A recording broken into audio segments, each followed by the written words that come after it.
20 men are sitting in a boat, and the boat is moving through the streets of Kiev on the shoulders of the people who hate them. The men wear their finest robes. They sit upright on the cross benches with their arms folded, because they have been told this is how the Rus honor a great embassy, carried above the crowd like something sacred. Below them, the people of Kiev weep and call out that slavery is coming for them all. The men in the boat take this as tribute. They are being carried toward the hall of a widow whose husband their people tore in half, and they believe they are about to arrange her marriage. The procession reaches the courtyard. The bearers stop at the edge of a pit that was not in that courtyard yesterday. Someone gives the word, and the boat tips. That is where this story is going, and it gets worse from that point, considerably worse. So before we get into the 10th century properly, welcome. Whether you found this channel yesterday or you've been here through all of them, I'm glad you're here. Drop a comment and tell me where in the world you're listening from and what time it is there, because the answers to that question are genuinely one of my favorite things about doing this. Some of you are on night shifts, some of you are painting miniatures, and apparently a decent number of you fall asleep to stories about medieval atrocities, and I've decided not to think too hard about that. If you want to support the channel, the Patreon and the YouTube memberships are the two ways to do it, and both links are down in the description and in the pinned comment. No pressure either way. You being here is the main thing. Now, Olga of Kiev, a princess, a widow, a mass killer by any reasonable accounting, and a saint of both the Orthodox and Catholic churches. One of the very few women in Christian history granted the title equal to the apostles. Her feast day is the 11th of July. She is the patron saint of widows and of converts, and when you see her painted in icons, she holds a cross in one hand and a little model of a church in the other, serene, crowned, golden. Behind that image sits a year of vengeance so methodical and so complete that people have been arguing for 9 centuries about what actually happened, and the honest answer is that we have one long, vivid, unforgettable account written down about 150 years after her death by Christian monks who adored her. A handful of shorter notices from Byzantium and the Latin West, some things dug out of the ground in Ukraine, and a great deal of room in between. I'm going to give you all of it. The story as the chronicle tells it, in full, with nothing softened and the texture around it. And you can decide for yourself where the woman ends and the story begins. To get there, we have to go to the rivers first, because everything in this world runs on rivers.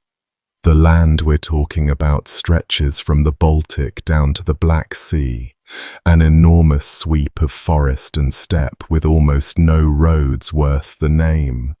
What it has instead is water, the Volkhov, the Lovat, the Dvina, and above all the Dnieper, a river that rises in the forests northeast of Smolensk and runs more than 1,000 miles south until it empties into the Black Sea. And from the Black Sea, it is a short sail along the coast to the richest city on earth, Constantinople. In the 9th and 10th centuries, this river system became a highway, and the people who turned it into one were Scandinavians. Swedes mostly, traders and raiders who came east instead of west, portaged their boats between rivers on log rollers, and settled in among the Slavic populations they found, marrying and mixing until the line between newcomer and local blurred. The Slavs and the Greeks called them the Rus. The route they built had a name that survives in the sources, the the way from the Varangians to the Greeks, and along it moved the products of the northern forests. Furs, first of all. Sable, marten, black fox, beaver, the soft gold of the Middle Ages, worth fantastic sums in Constantinople and Baghdad. Beeswax for the candles of churches and palaces. Honey, since sugar barely existed in this world. Slaves. Modern retellings of this period tend to hurry past that last item, and hurrying past it makes the Rus impossible to understand. Slaving sat at the center of the enterprise. The Rus raided the Slavic tribes around them for captives. They took captives as tribute. They took captives in war, and they moved those human beings down the rivers in the same boats as the furs and the wax. Arab writers who met Rus traders on the Volga describe them arriving with beautiful female slaves for sale to the merchants of the East. The treaties the Rus signed with Byzantium in 911 and 944, actual diplomatic documents whose texts were copied into the chronicle, include clauses about the price of a runaway slave and the procedure for recovering one, negotiated at the same level of care as the clauses about shipwreck and murder. Whole stretches of the route were organized around holding pens and transfer points. When we get to the end of Olga's revenge and you hear what happened to the survivors of a burned city, the men handing out human beings as property saw nothing unusual in it. Captives were wealth, the same as cattle. Kiev sat at the center of all of it. The city stood on high bluffs above the west bank of the Dnieper, at the point where the forest zone begins to give way to open steppe, and every boat coming down from Novgorod in the north had to pass beneath it. By the middle of the 10th century, it may have held something like 15,000 people, an enormous city by the standards of northern Europe, though it would have looked strange to anyone used to Roman stonework. Almost everything was wood.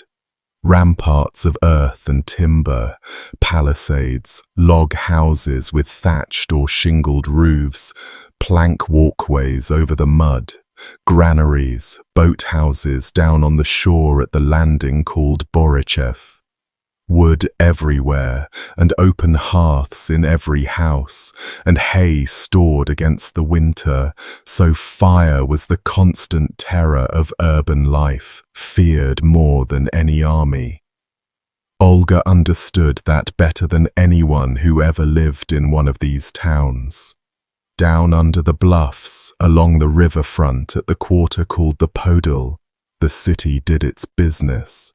Boatyards and smithies and potters' kilns, warehouses of furs baled for the southern run, tanneries you could smell before you could see, and a market where you might hear Norse, Slavic, Greek, and the Turkic of the steppe traders all in one morning, because Kiev sat on the seam of 3 worlds and took a cut from each of them.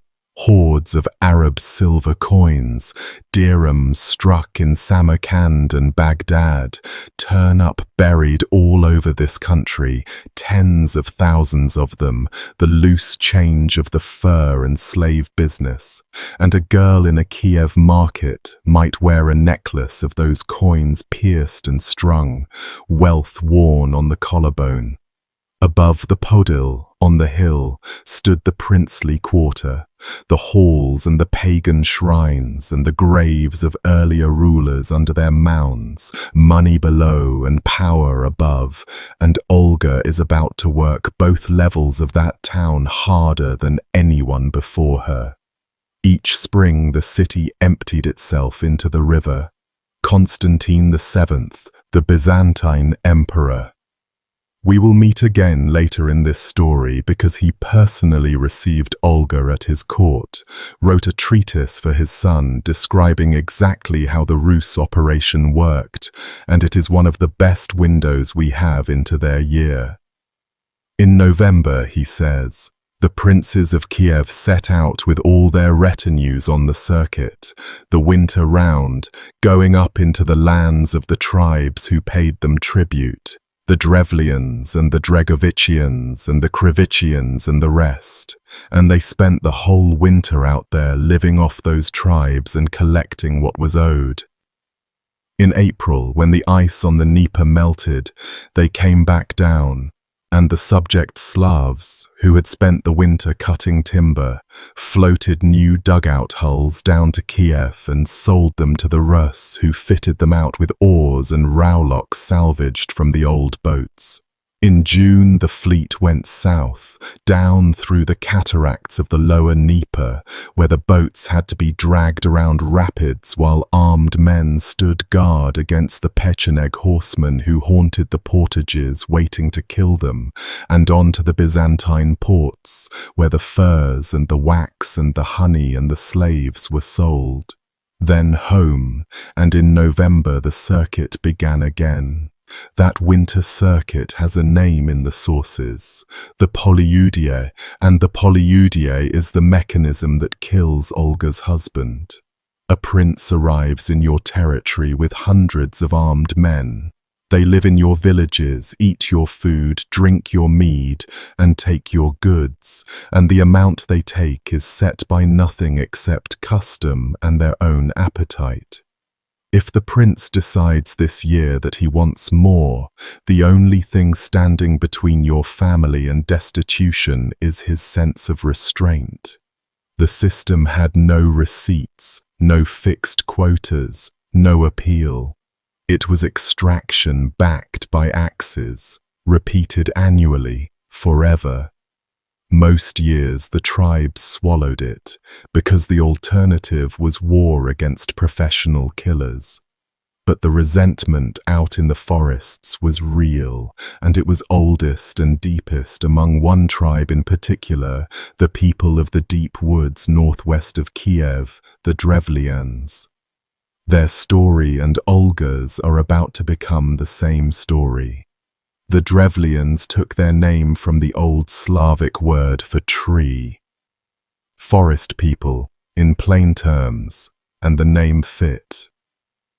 Their territory lay in Polesia, the marshy woodland along the Pripyat River northwest of Kiev, a region of oak and pine and black bog, where the settlements sat on islands of dry ground, and the paths between them were known to locals and to nobody else. Their capital was a town called Iskorosten on the river Uj, built around outcrops of hard red granite that still break through the soil of the modern Ukrainian town of Korostin on the same spot. The walls of Iskorosten were timber palisades of unhewn oak, the trunks set upright with the bark still on them, and one old explanation of the town's name breaks it into pieces, meaning a wall of bark. A wooden town in the woods, ruled by its own prince, a man named Mal. On paper, the Drevlians were subjects of Kiev and had been for 2 generations. Oleg, the warlord who seized Kiev for the Rus dynasty in the late 9th century, had beaten them into paying tribute in black marten furs, and Drevlian warriors had marched in the Great Rus expedition against Constantinople in 907. But the obedience was thin. When Oleg died, the Drevlians immediately stopped paying and shut their forests to the new prince. And that new prince, Igor, Olga's future husband, had to invade them in about 914 to force them back under the yoke, and when he won, he did the thing that proud, short-sighted rulers always do. He raised the tribute above what Oleg had taken, as punishment. 30 years later, that decision would get him killed in one of the most gruesome executions recorded anywhere in medieval Europe, and it would put his widow on a path that ends with a city on fire. The Drevlians remembered everything. Forest peoples usually do. Oleg and Igor keep appearing, and the dynasty behind them has an origin story with a death scene built into it, a lesson in how these people believed fate operated. The Chronicles' account of the beginning runs like this. In the middle of the 9th century, the tribes of the north, Slavs and Finns together, had driven out the Scandinavians who taxed them, then fallen to fighting among themselves so viciously that they sent across the sea and invited the foreigners back on purpose, with a message the Chronicle renders in one of the most quoted sentences in East European history. Our land is great and rich, but order in it we have none. Come and rule over us. 3 brothers came with their kin, and the eldest, Rurik, settled at Novgorod. And from him the whole ruling house took its name, the Rurikids, a dynasty that would sit on thrones in that part of the world for more than 700 years. 2 men of that company, Askold and Deer, went south down the Dnieper without permission, found a little town paying tribute to the Khazars on some fine bluffs, and simply took it. The town was Kiev. When Rurik died, his kinsman Oleg became guardian of the infant Igor, and a few years on, Oleg came down the river with an army and the baby, hid his soldiers in the boats, sent word to Askold and Deer that a merchant party bound for Greece wished to greet them, and when the 2 rulers strolled down to the landing, the soldiers came out of the hulls. "You are not princes," Oleg told them, "nor even of princely stock," and lifting the child Igor, he said, "But this is the son of Rurik." Askold and Deer were killed on the spot and buried on the hill above the river, and Oleg took Kiev and pronounced over it the sentence every schoolchild in that part of the world still learns: "This will be the mother of Rus cities."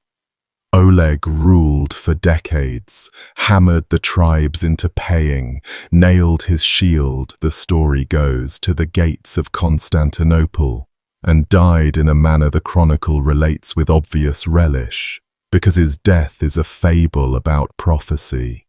His pagan priests had told him he would die because of his favorite horse. Oleg took the omens seriously, sent the horse away to pasture, never rode it again, and years later, home from his wars, asked after it and was told the animal had died. He laughed at the wizards. The bones of a dead horse were going to kill him, were they?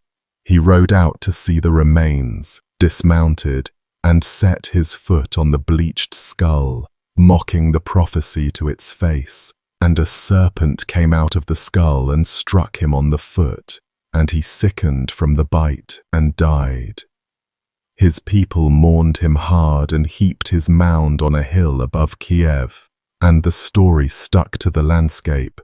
Guides still point out an Oleg's mound, because its moral belonged to the whole civilization. Fate keeps accounts. The accounts always come due, and cleverness only rearranges the schedule. Igor inherited the realm from a guardian killed by a prophecy he had tried to sidestep, and 30-odd years later Igor would ride back down a forest road for one extra helping of tribute, and the accounts would come due again. Olga's revenge is going to be built piece by piece out of funerals, so before she steps onto the stage, the funerals themselves come first, starting with what these people believed about death. The Rus of this period were pagans, and their paganism was not a gentle nature religion.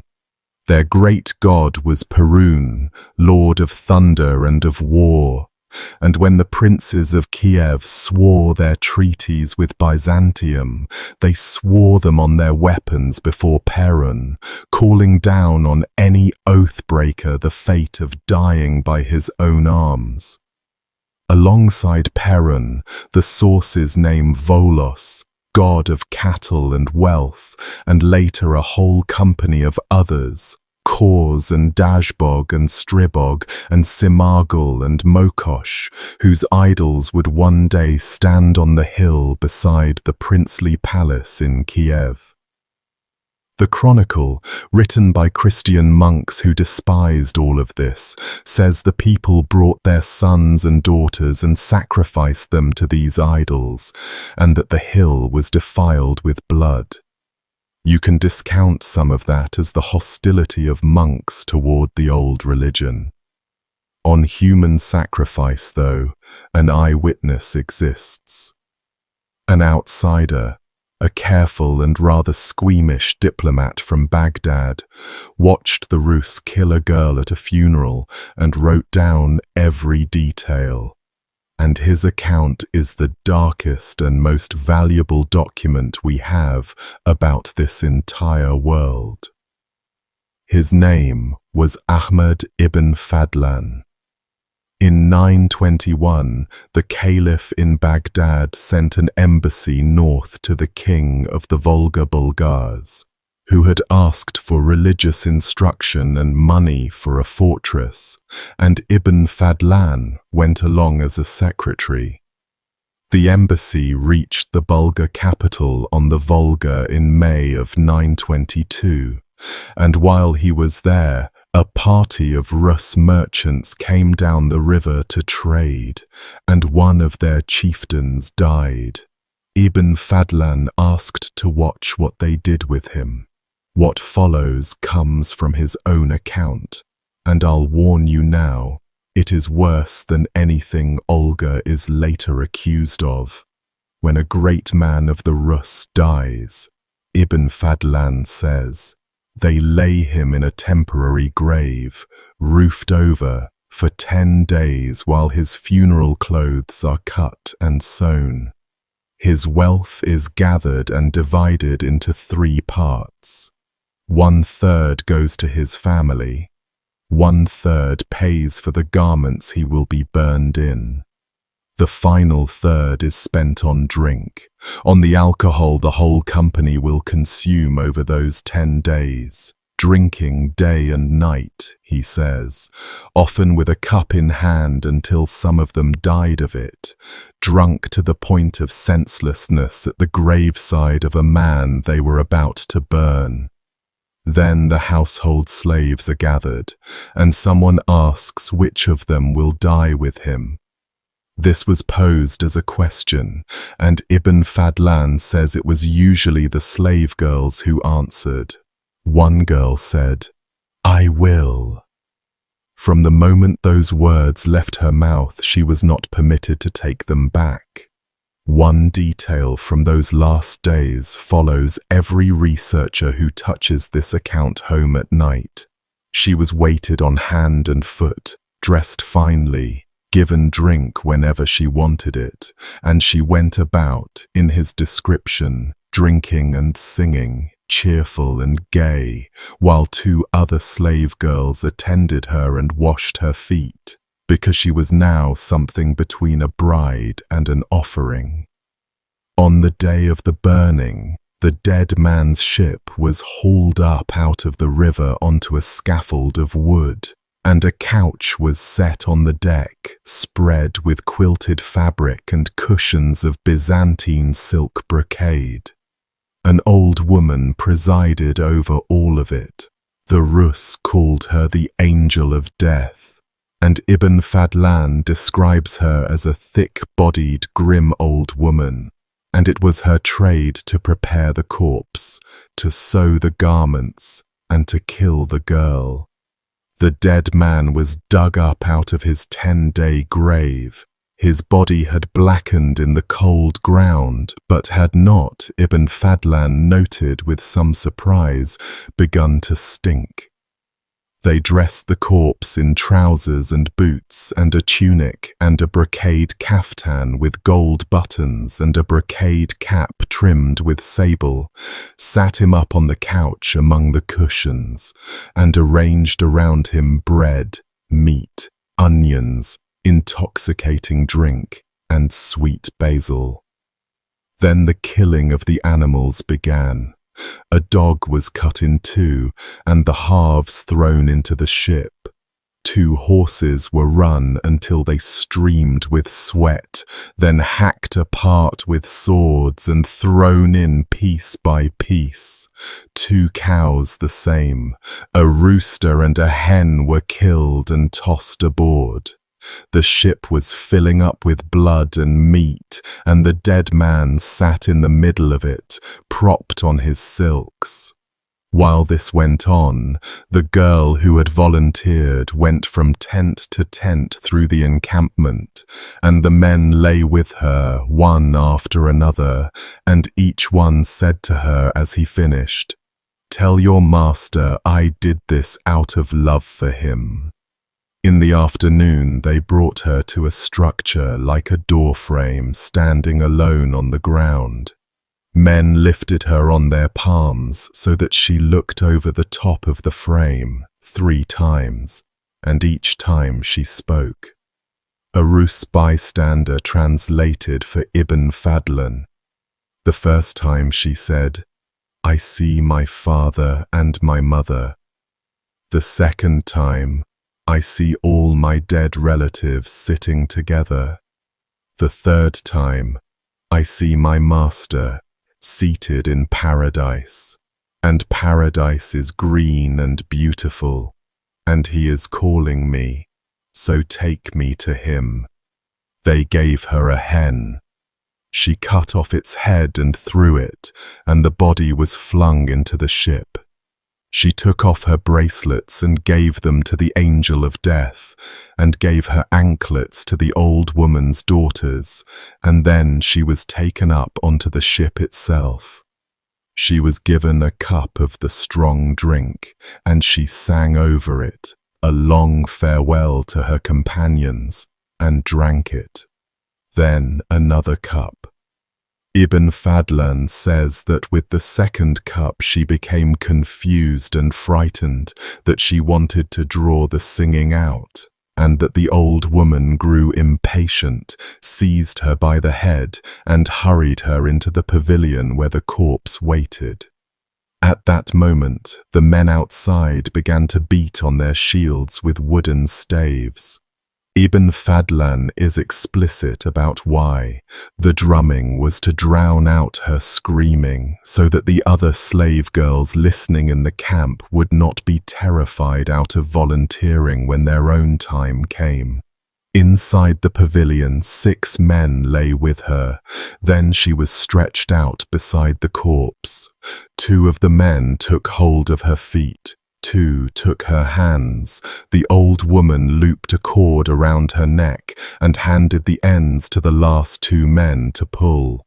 And while they strangled her, the angel of death drove a broad dagger between her ribs, in and out, again and again, until the 2 methods between them finished her. The dead man's closest kinsman then came forward, naked, walking backward toward the ship, with one hand covering his anus, and set fire to the wood beneath it, without ever looking at what he was igniting. Others came with burning brands and threw them on. The fire took the scaffold, then the ship, then the pavilion, the man, the girl, and everything aboard. A wind came up and drove the flames until the whole mass was glowing, and within an hour, Ibn Fadlan says, ship and wood and girl and master had all gone to ash. One of the Rus, standing beside him, laughed and said something to the interpreter, and Ibn Fadlan asked what it was. He said, "You Arabs are fools. You take the man you love and honor most, and you put him in the ground, where the earth and the worms and the insects eat him. We burn him in a blink of an eye, and he enters paradise in that very hour. Afterward, the Rus heaped a round mound over the beached remains, set a post of birch wood on top of it, wrote the dead man's name on the post, and sailed away. That is a Rus funeral for a great man, witnessed and written down 23 years before Igor of Kiev died, by a man with no reason to invent any of it. Other Arab writers add to the picture.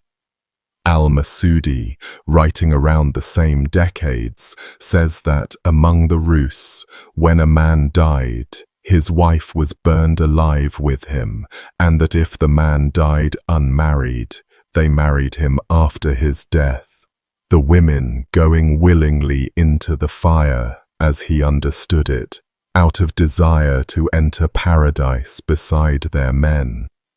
Set all of that in your mind and leave it there. A boat, fire, drink in enormous quantities at the graveside, human beings killed over the body so the dead man does not travel alone. In a few minutes, when a widow in Kiev starts doing unspeakable things to her husband's killers, you may notice that every single thing she does takes one of those elements and turns it into a weapon. Now for the woman herself, and here the record thins out dramatically, so I'll tell you what the sources actually say and where each piece comes from. The Chronicle's first mention of her is one line. In the year translated as 903, Oleg, still ruling as guardian over the young prince Igor, brought Igor a wife from Pleskov, and her name was Olga. Pleskov is understood to be Pskov, in the far northwest of the country near the modern Estonian border, and later church tradition sharpens the location to a village called Vibuti, a few miles up the Velikaya River from Pskov, where locals were still pointing out the site of her family homestead centuries afterward. Nobody recorded her parents' names. Nobody recorded her birth year, and the guesses scatter across more than 3 decades, anywhere from around 890 to the 920s, and the Chronicle's own dates for this early period are reconstructions made long after the fact, so the 903 marriage date carries no particular weight either. One Russian historian, Alexei Karpov, has argued from the sequence of her life that she was probably no older than 15 when she married. Her son was born around 942, so if the early birth dates were right, she would have given birth in her 50s, and you can draw your own conclusion about how much trust the early dates deserve. Her name tells us something, though. Olga is the East Slavic form of Helga, the feminine of the Norse Helgi, the same name as Oleg, and it means something close to holy. The Chronicle calls her family Varangian, meaning Scandinavian, and archaeology backs up a Norse presence in exactly the Pskov region in exactly this period. Graves and ornaments and weapons of Scandinavian types scattered along the rivers. So the best available picture is a girl of Viking descent, or mixed Viking and Slavic descent, from a settlement on a northern river, brought south to marry the Prince of Kiev. Whether her family was grand or humble is unrecorded, and that gap gave later writers room to work, and one of them produced a story so good that I have to tell it to you, with the honest caveat that it appears in its full form in a Russian text compiled in the 1500s, 6 centuries after her death, as part of the effort to write the lives of the saints. In that story, the young Prince Igor is hunting in the forests of the Pskov country and comes to the bank of the Velikaya, needing to cross. He sees a small boat coming and hails the ferryman, and only once he is aboard and out on the water does he look properly at the figure working the oars and realize the ferryman is a young woman in men's clothing. Igor, in the words of the text, felt his passions kindle, and he began saying to her the things that powerful young men say to peasant girls in boats when no one else can see. She cut him off. She told him, in a speech the hagiographer clearly enjoyed composing, that she knew exactly who he was, that a prince's duty was to be a model of justice to his people, that shame would fall on him for even speaking this way, and that she would not submit to him. And some versions have her tell him plainly that she would rather throw herself into the river and drown, and let him consider the depth of the water before she let him dishonor her.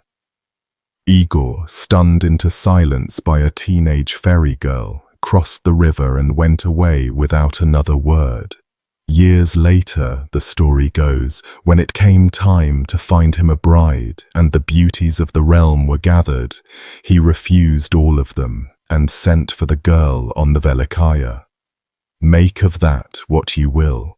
It was written down by churchmen praising a saint, and it sounds like it, but whoever composed it had clearly absorbed the one thing everyone agreed on about Olga from the earliest sources onward. You did not push this woman.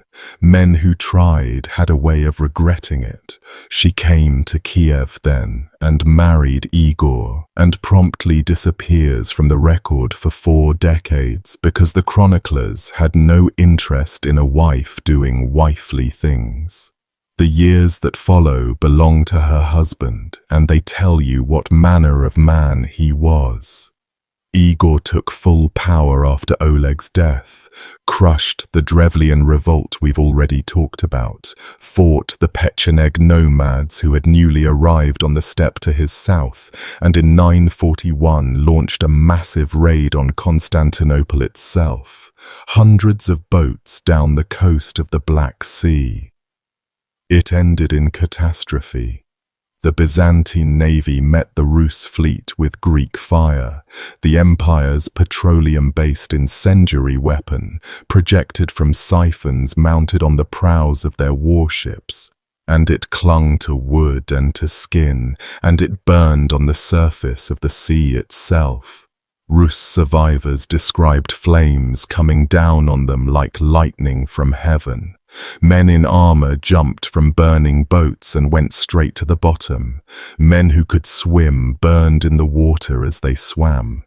The Byzantine chronicler adds that captured Rus prisoners were beheaded in batches, and Liutprand of Cremona, an Italian diplomat whose stepfather was in Constantinople at the time, reports that many had their noses and ears and hands cut off before being sent back as a message. Igor came home with a fraction of his fleet, raised a second, larger force, extorted a payment out of the Byzantines by menace in 944 without a battle, and signed the trade treaty whose text the chronicle preserves. It's in that treaty document, incidentally, that we get a startling glimpse of the Kievan elite, because the treaty lists the envoys and who they represent, and among the members of the ruling house who sent their own personal representatives to Constantinople is Olga. Igor's wife had her own envoy, her own standing, her own income, and, we know from a slightly later source, her own fortress residence at Vyshgorod, just upriver from Kiev. She was a power in the state while her husband lived, and the speed with which he takes total control after his death stops looking like magic once you know that. Around 942 she gave Igor a son, Sviatoslav, the first ruler of the dynasty to carry a Slavic rather than a Norse name, a boy who would grow into the most terrifying field commander the Rus ever produced. In 945 he was about 3 years old, and that autumn his father rode out on the last tribute round of his life. The chronicle sets the scene with unusual frankness for a text written to glorify this dynasty. Igor's retinue came to him grumbling. The servants of Sviatoslav, they said, meaning the war band of Igor's own senior commander, are adorned with weapons and fine clothing, and we are naked. "Come with us, prince, after tribute, so that you and we may profit." Sviatoslav had apparently been granted the right to collect from certain territories himself. His men had grown rich on it, and the prince's own household troops were seething with envy. Igor listened to them. He took his retinue into the Drevlian forests and collected the tribute, and the chronicle uses blunt words here. He demanded more than before, above the established amount, and he and his men used violence in the taking of it. Beatings, seizures, the usual apparatus of a shakedown conducted by armed men in scattered villages. Then he gathered it all up and started the journey home to Kiev. On the road, something turned over in his mind. The chronicle gives him one sentence, and the sentence killed him. "Go on ahead with the tribute," he told the main body of his force, "and I will turn back and go around again." He kept only a small escort, his personal guard, a handful of men, and he rode back into the Drevlian country desiring, in the chronicle's phrase, still greater booty. From the other side of the transaction, the view was of villages that had just been stripped, once now watching the same prince ride back in within days, with a fraction of his army, to strip them a second time in the same season.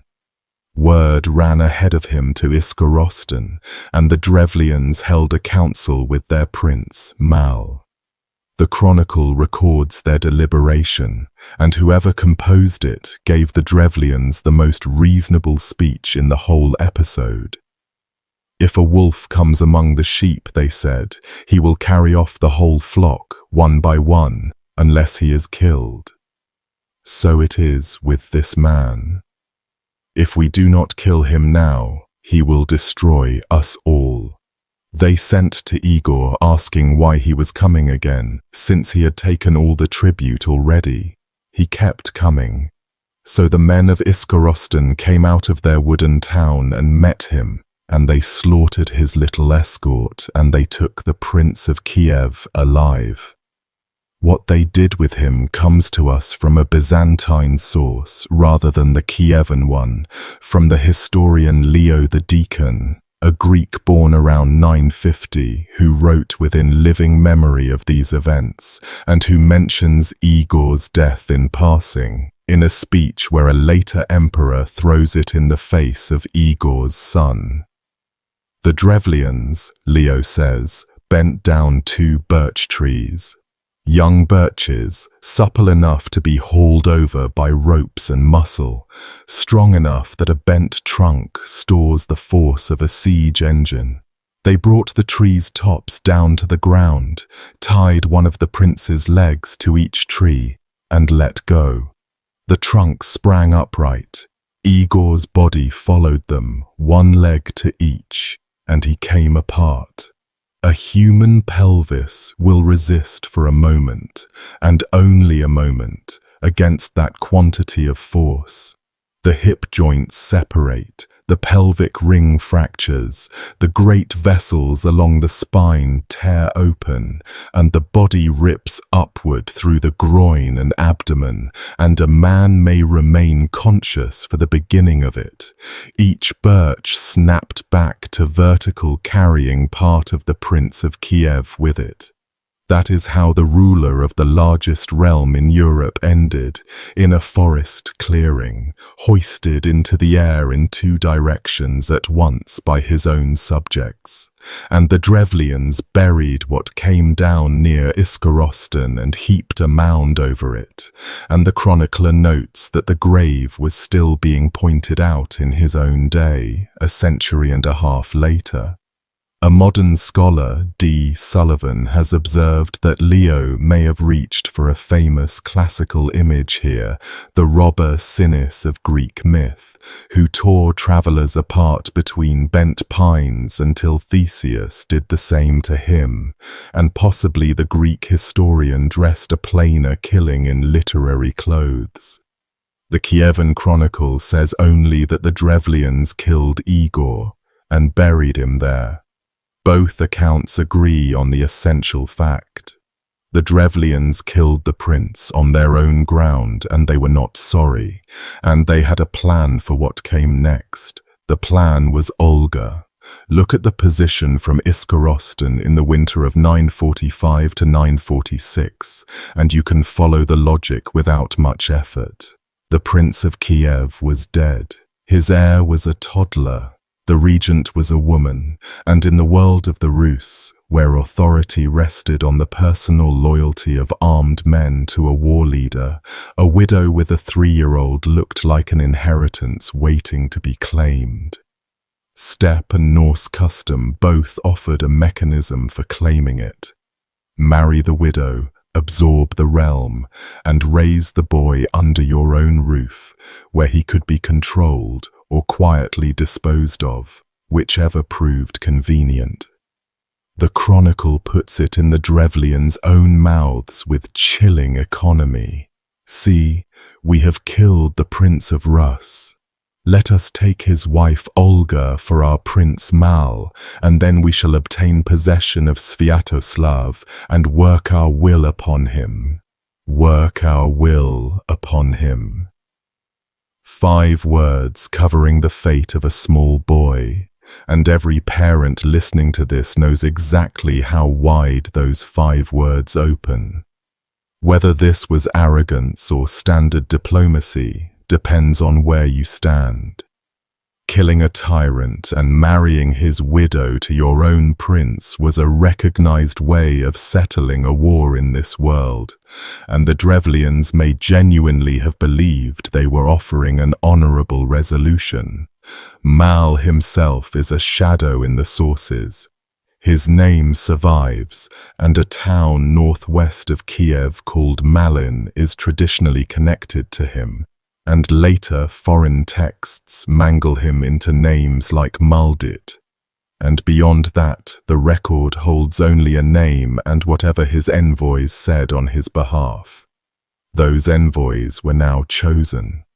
20 men, the chronicle says, their best men, and they went down the Uj and the Pripyat and the Dnieper by boat, the same rivers the tribute had travelled, and they landed at Borichev, the harbour under the Kiev bluffs, in the shadow of the town whose prince their people had just torn in half. Olga received them in her hall. Everything from this point forward comes from the primary chronicle, the tale of bygone years, compiled by monks in Kiev around 1113 from older materials, and I'll flag along the way where other kinds of evidence touch the story, but the narrative spine is theirs, and it runs like a play in 4 acts with dialogue. A word on the object itself, since I keep leaning on it. No original manuscript of the chronicle survives. The oldest complete copy we possess, the Laurentian Codex, was written out by a monk named Lavrenti in 1377, more than 2.5 centuries after the compilation and more than 4 after Olga, and another great copy, the Hypatian, comes from the 1420s, and scholars reconstruct the earlier layers by comparing the surviving copies against each other, cousin against cousin, to infer the shape of the lost parent. Tradition names a monk of the Kiev Caves monastery, Nestor, as the compiler, with an abbot named Sylvester revising the text a few years later, and generations of philologists, Shakhmatov above all, have spent careers peeling the editorial layers apart. When I say the chronicle tells us something, then I mean a text copied by hand across centuries, through fires and invasions, edited by men with politics of their own, and still the closest thing to a voice this whole world has. The monks wrote it down as the sainted foundress of their faith, outwitting the murderers of her husband, and they wrote it with open relish.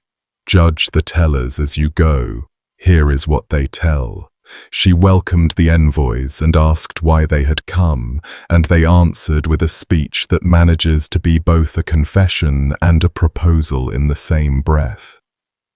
"The Drevlian land has sent us," they said, "to report that we have killed your husband, because your husband was like a wolf, crafty and ravening, while our own princes are good men who have made our land prosper. Come and marry our Prince Mal." She took it without any recorded flicker of grief, and the answer the chronicle gives her is smooth as lake ice. "Your proposal is pleasing to me," she said. "Indeed, my husband cannot rise again from the dead. But I wish to honor you tomorrow in the presence of my people. Return now to your boat and remain there overnight and behave with pride. In the morning I shall send for you, and you shall say, 'We will not ride on horses, nor walk on foot. Carry us in our boat, and you will be carried in your boat.'" As a piece of theatre, the instruction is perfect, and the envoys swallowed it whole because it flattered them. Being carried was an honor for rulers and holy things. The widow was offering to parade them above the heads of Kiev like conquerors, and they went back to their boat and slept on it, moored in the river below the city, 20 men congratulating each other on how well the mission was going. That night, inside the walls, Olga's people dug.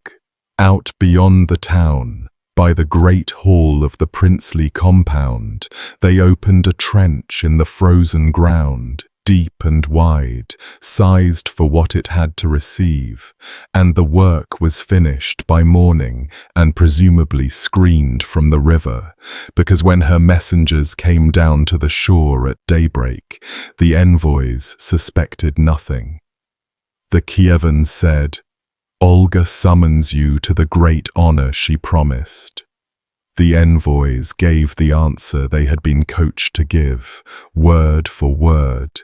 "We will not ride on horses nor go on foot. Carry us in our boat." And the people of Kiev, the chronicle says, groaned and answered, "Our prince is killed, and our princess intends to marry their prince, and slavery will be our lot." And they lifted the boat onto their shoulders with the 20 Drevlians seated in it. The chronicler lingers on the picture, so we can too.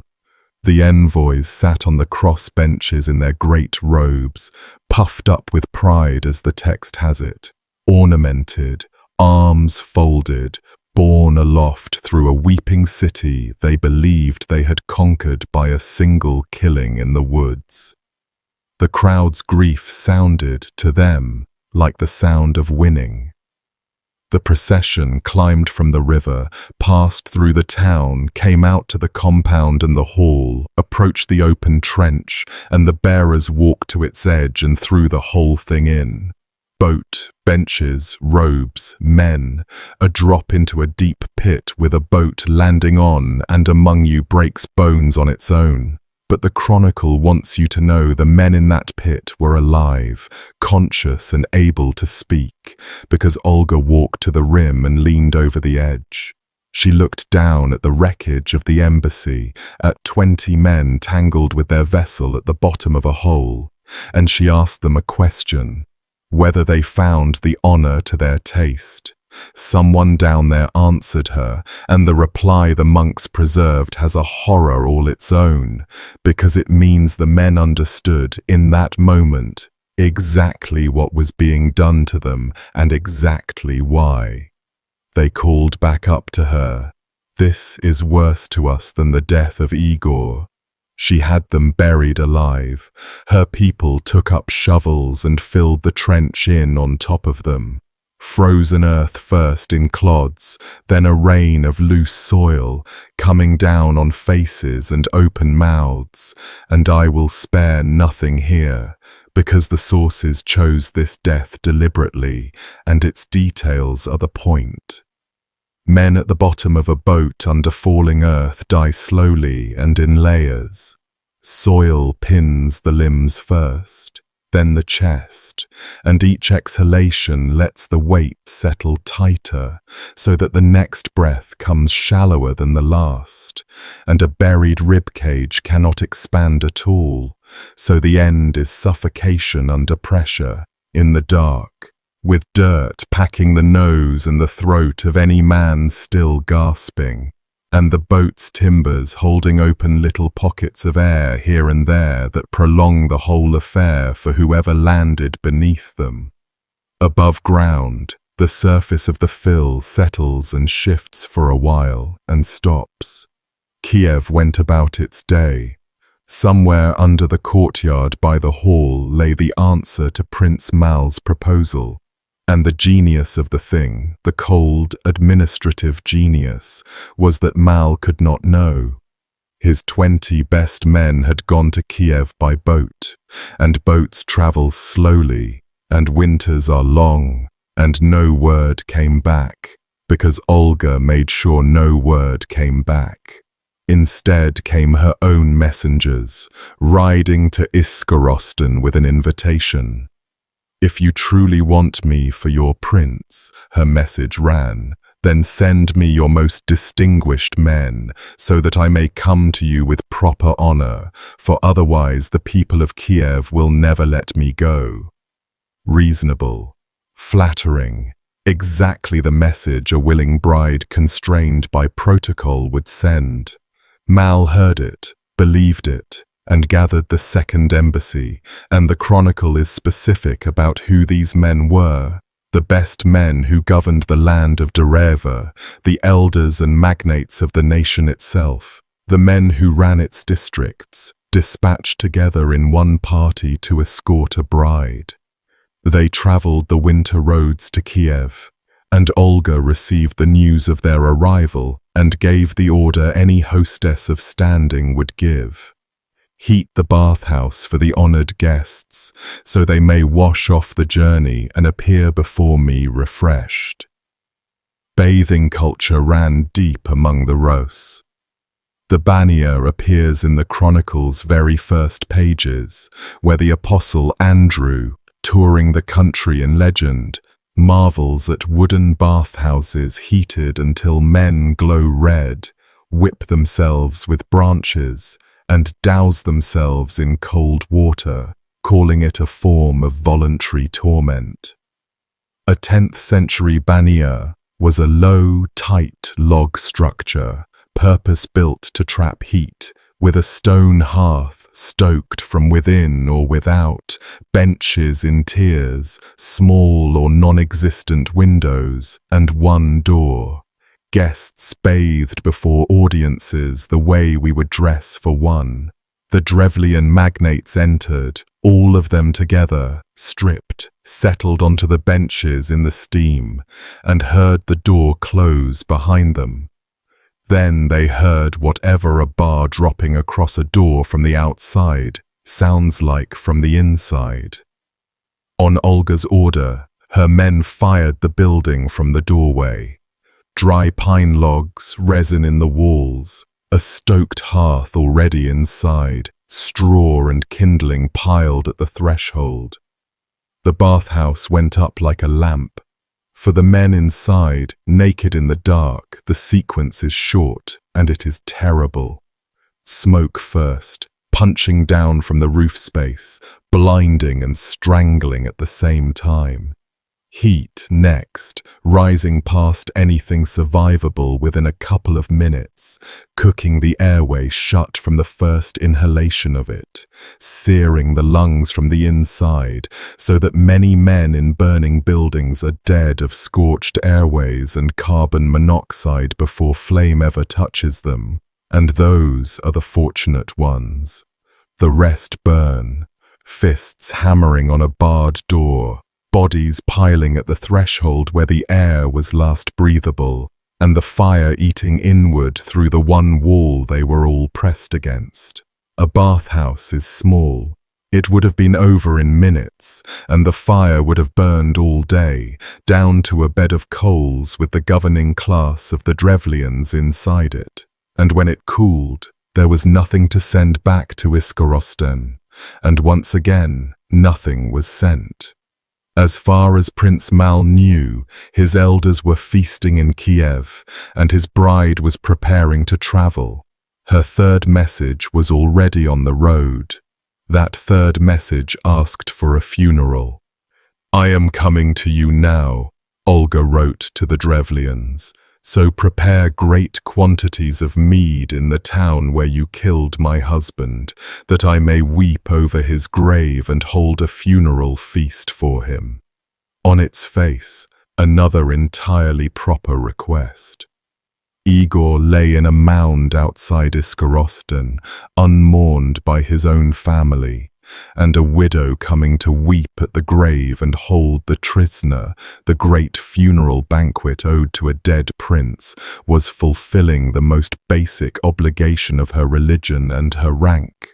The word trizna covers the whole complex of graveside rites, the feast, the drinking, and the funeral games, because a great man's mound was honored with contests, mock combats, wrestling, feats of arms performed around the grave so that the dead warrior could watch his people be strong one last time, the same world of rites we watched through Ibn Fadlan's eyes on the Volga.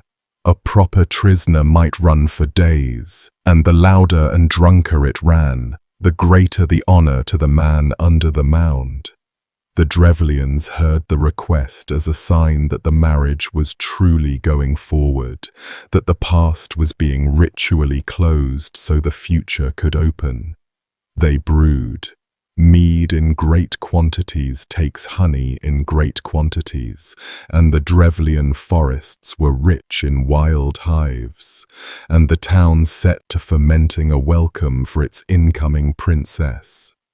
Some of the men doing that brewing must have been kin to the 20 who had gone in the boat, or to the elders who had followed. Nobody in Iskorosten knew to grieve yet. Olga travelled with a small escort. The chronicle underlines it, a small retinue, light and unthreatening, a widow's travelling party. She came to the mound where her husband's torn body had been heaped over with earth by the men who tore it, and she wept over the grave in front of everyone. Real tears or performed ones, the text doesn't say and doesn't care, and honestly, both can be true at once. Then she ordered her followers to raise the mound higher, a proper prince's barrow, hours of communal labor with the Drevlians presumably pitching in alongside the Kievans, building up the tomb of the man one side had murdered and the other side had come to avenge. When the earthwork stood finished, she commanded the trizna, and the feast began on and around the fresh mound. Her hosts sat down to drink. The chronicle says the Drevlians asked her, "Where are the men we sent after you, our retinue that went to escort you?" "They are following behind with my husband's bodyguard," she told them, "on the road, arriving shortly. 20 men in the earth and the elders of the nation gone to ash." And she looked their kinsmen in the face over the funeral cups and promised them all a reunion. The Drevlians accepted it and drank, and Olga's own people waited on them, kept the cups filled, and never drank themselves. At a trizna, where drinking to excess honored the dead, the guests of honor were being kept in wine, while every sober hand in the crowd belonged to Kiev, and the mead kept coming hour after hour until the Drevlians were past speech, past standing, sprawled around the barrow of the man they had killed. She gave the order. The chronicle's account of the next part runs to 2 sentences, and monks wrote them about a saint. When the Drevlians were drunk, she bade her followers fall upon them, and she went about herself, urging her retinue on to the massacre of the Drevlians. So they cut down 5,000 of them, sword work on insensible men lying on the ground. Grip the hair, pull the head back, open the throat, move to the next one, and the ones sober enough to crawl, were the only ones who made any work of it at all. Later retellings drawn from the chronicle tradition make the picture explicit, servants topping up every cup until the drinkers slid under the tables, and killers stepping through the bodies afterward with knives, and Olga among them rather than watching from a distance, and whether her own hands did any of the cutting. The oldest text already gives her the role of walking the field and driving the work on. 5,000 is the chronicle's figure, and medieval chronicle numbers are what they are. But even if the true count was a fifth of that, a nation's worth of fighting men and household heads bled out that afternoon around a grave mound at a party, killed by the caterers. The mound stood over Igor, and the field around it now matched the inside of Ibn Fadlan's funeral ship. Blood and bodies heaped around a dead chieftain. A princely burial at last, on a scale no Rus prince had ever been given. Olga gathered her small retinue and rode home to Kiev to raise the army, because the pretending was over. Iskorosten finally understood what it was dealing with, and so did every other settlement in the Drevlian land, because you cannot hide 5,000 corpses the way you can hide 20. Through the rest of that winter, both sides prepared, and in the year the chronicle gives as 946, Olga marched. She did not march alone, and the detail the chronicle chooses to preserve about the campaign's opening is one of the strangest, saddest little scenes in the whole national epic. The army of Kiev drew up against the Drevlian host in the open field, and at the front, on horseback, sat the prince of the Rus, Sviatoslav, aged roughly 4. Custom demanded the prince open the battle by casting the first spear.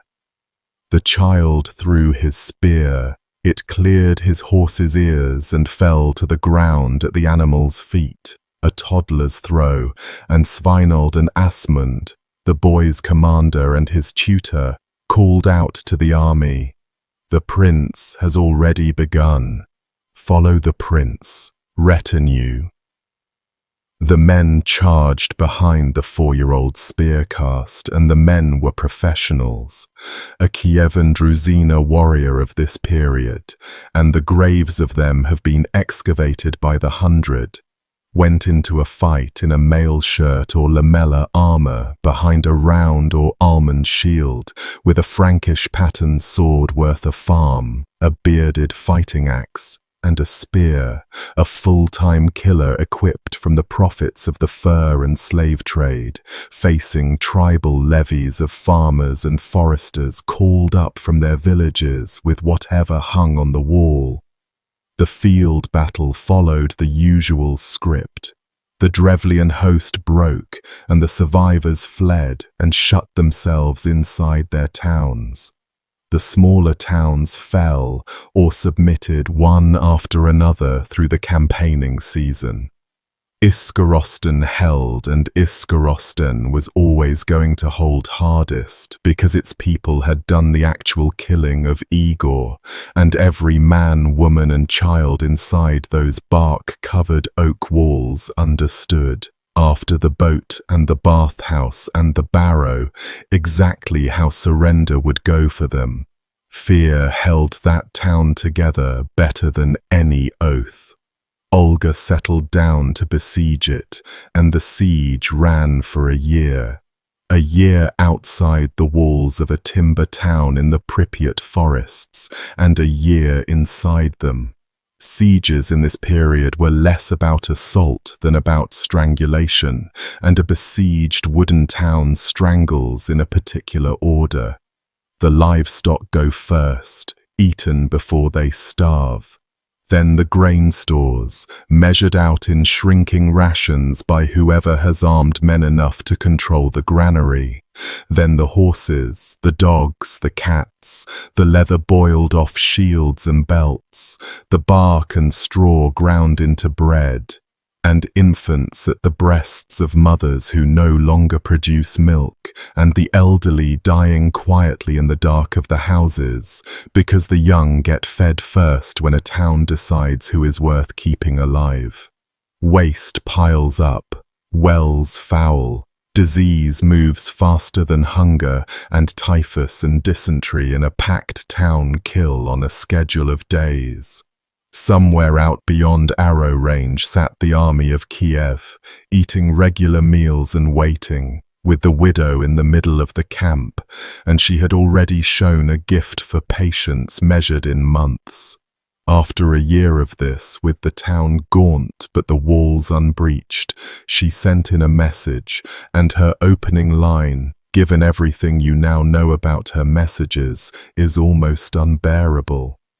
Why do you persist in holding out? All your towns have surrendered to me, the message continued, and submitted to tribute, and their people are farming their fields in peace, but you would rather starve than submit. The reply from the walls has the exhaustion of the year in it. We would gladly pay tribute, the Drevlians answered, but you are set on avenging your husband. Olga answered with the most audacious lie of her career, a lie with an actual body count embedded in it as evidence of sincerity. I have already avenged my husband 3 times, she told them. Once when your envoys came to Kiev, again at the second embassy, and a 3rd time at my husband's funeral feast. I require no further revenge. I ask only a small tribute, and once we have made peace, I shall go home. The itemized list of the massacres was doing the work of a guarantee. She was saying, in effect, you know I keep accounts, and the account is settled. The starving town asked what she wanted. Honey and furs, they assumed, the standard payment, and they offered it. Her answer must have sounded inside those walls like the first good news in a year. You have no honey or furs left, she said, and I know it, and I will not burden a ruined people. Give me instead 3 pigeons and 3 sparrows from each household. A gesture, a token, a face-saving scrap so the widow could ride home claiming tribute. The Chronicle says the Drevlians rejoiced. Through the whole town, hands reached up into the eaves. Every household in a 10th century town kept birds close, and that ordinary fact was the whole trap.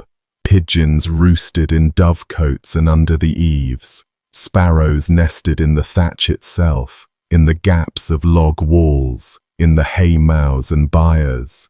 Collecting 3 of each per household meant reaching into your own roof, and the town did it gladly, netting and grabbing hundreds upon hundreds of birds, and baskets and cages went out through the gates to the Kievan camp, the first traffic between the 2 sides in a year. Olga accepted the tribute and distributed it. To each soldier in her army, 1 pigeon or 1 sparrow with instructions. Each man took a scrap of cloth and a piece of sulphur, bound the cloth around the sulphur, and tied the little bundle by a thread to the leg or wing of his bird. Sulphur was no exotic substance. Every armory and tannery used it, and it takes a spark eagerly, burns hot and clings as it burns. An army's worth of men sat in camp that day doing fiddly work with thread, and the birds waited, each carrying an ounce of fire that hadn't been lit yet. At dusk, on her order, the men lit the bundles and let go. Birds released at nightfall do one thing. They go home. Every pigeon rose out of the enemy camp and flew a straight line to its own dovecote, its own gap under its own eave, inside the walls of Iskorosten, trailing a thread of smoke. Every sparrow made for its own nest in the thatch it had been pulled out of. Hundreds of points of fire, airborne, self-guiding, arriving simultaneously at hundreds of different rooftops across the entire town at the hour when the light was failing and the households were indoors at their fires. The chronicle names the targets like an inventory. The dovecotes caught, and the coops, and the porches, and the haymows, and, in the plainest sentence the monks ever wrote, not a house remained where it did not burn, and it was impossible to extinguish the flames, because all the houses caught fire at once. Everything anyone has ever known about firefighting assumes the fire starts somewhere. A town facing one burning roof forms bucket lines from the river, drags down the neighboring buildings, makes a break, and fights. Iskorosten's fire started everywhere within the same few minutes, above head height, in the driest material the town contained at the end of a summer, in a settlement built entirely of resinous logs and thatch and stored hay after a year-long siege had packed it with refugees and left its people starved and weak. Thatch burns in one direction, downward onto whatever is underneath it, and what was underneath it was families. A firestorm in a wooden town generates its own wind, sucking air in along the ground toward the rising column of heat, so the streets themselves turn into bellows channels, and smoke goes from nuisance to lethal in the span of a few breaths, and burning material begins dropping from roof beams into rooms where people are grabbing children in the dark. Some never got out of the houses. Small children, the old, the sick, the ones deepest in the smoke, and a body overtaken indoors curls as the muscles cook and contract, drawing up into a crouch that people who clear burned buildings recognize on sight, and that posture waited in the ash of every second or third house in Iskorosten. The rest poured into streets lit orange from wall to wall, herding toward the gates, the one direction without flame in it, and outside the gates stood the army that had set the fire. Olga had given her soldiers their orders before the first bird flew.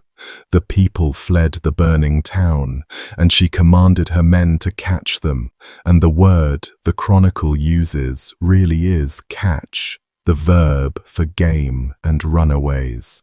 Soldiers ringed the burning town in the dark and took hold of whoever staggered out coughing, singed, carrying nothing, and sorting them there in the firelight, and the chronicle lays out the sorting without a flicker of apology.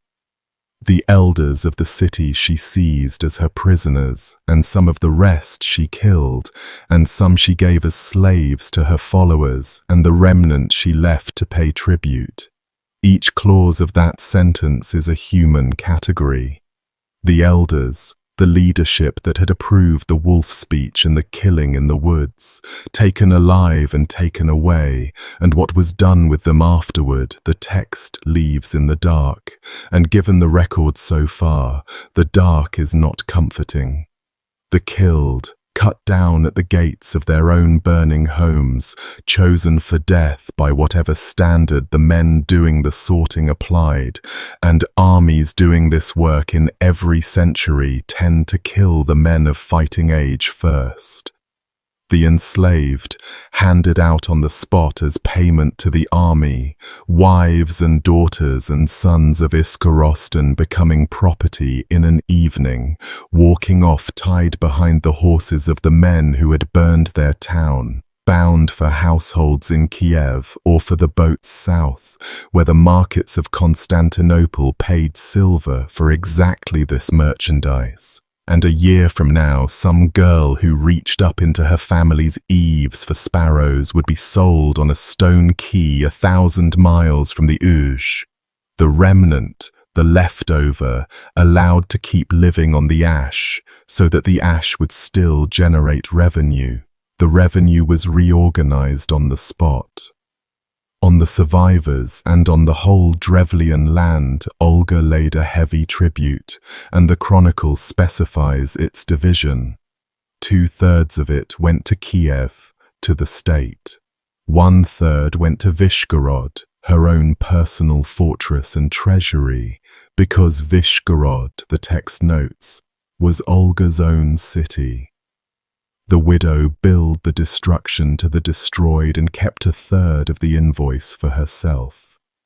Prince Mal disappears from the chronicle without a recorded death, and later popular tellings put him in the flames of his capital or among the seized elders. And a genealogical tradition surfaces generations afterward, suggesting his children were taken into Olga's own household as servants. A girl called Malusha, and a boy called Dobrinia, and Malusha, in that tradition, grew up to be the mother of Olga's grandson Vladimir. If any of that chain holds, the man who baptized Russia and Ukraine was the grandson of both the Avenger and the Avenged, born from the house of the widow and the house of the murdered prince, fused together at the level of the servants' quarters. The sources are late and tangled on this point, and I give it to you as the tradition gives it, no firmer than that. As for the Drevlians as a people, the fire at Iskorosten was effectively the end of their separate story. Their land was folded directly into the princely domain, ruled after Olga's day by appointed members of the Kievan house, rather than by princes of their own. Their tribute flowed on its fixed schedule to Kiev and Vyshgorod, and their name fades out of the record over the next 2 centuries, surfacing a last few times as a regional label, before vanishing into the general population of the Rus. A nation that had produced its own princes and its own foreign policy became, within a generation, a tax district with a famous ruin in it, and their descendants live in the villages of Polessia to this day, though nobody has called anyone a Drevlian in 800 years. What do we actually make of the 4 revengers? I promised you the texture around the story, so here it is, offered the way one historian talks to another over a drink rather than as a verdict from a bench. The account was written down around 1113, a century and a half after the events, by monks working from older compilations, oral tradition, and their own sense of how the grandmother of the baptizer of the Rus ought to be remembered, and pieces of the tale have relatives elsewhere. The trick with the firebirds in particular gets around. Snorri Sturluson, writing in Iceland in the 1200s, tells how Harald Hardrada, besieging a town in Sicily, had his fowlers catch the small birds that nested in the town's thatch, bind shavings of resinous pine dipped in wax and sulphur to their backs, light them, and let them fly home to burn the place down.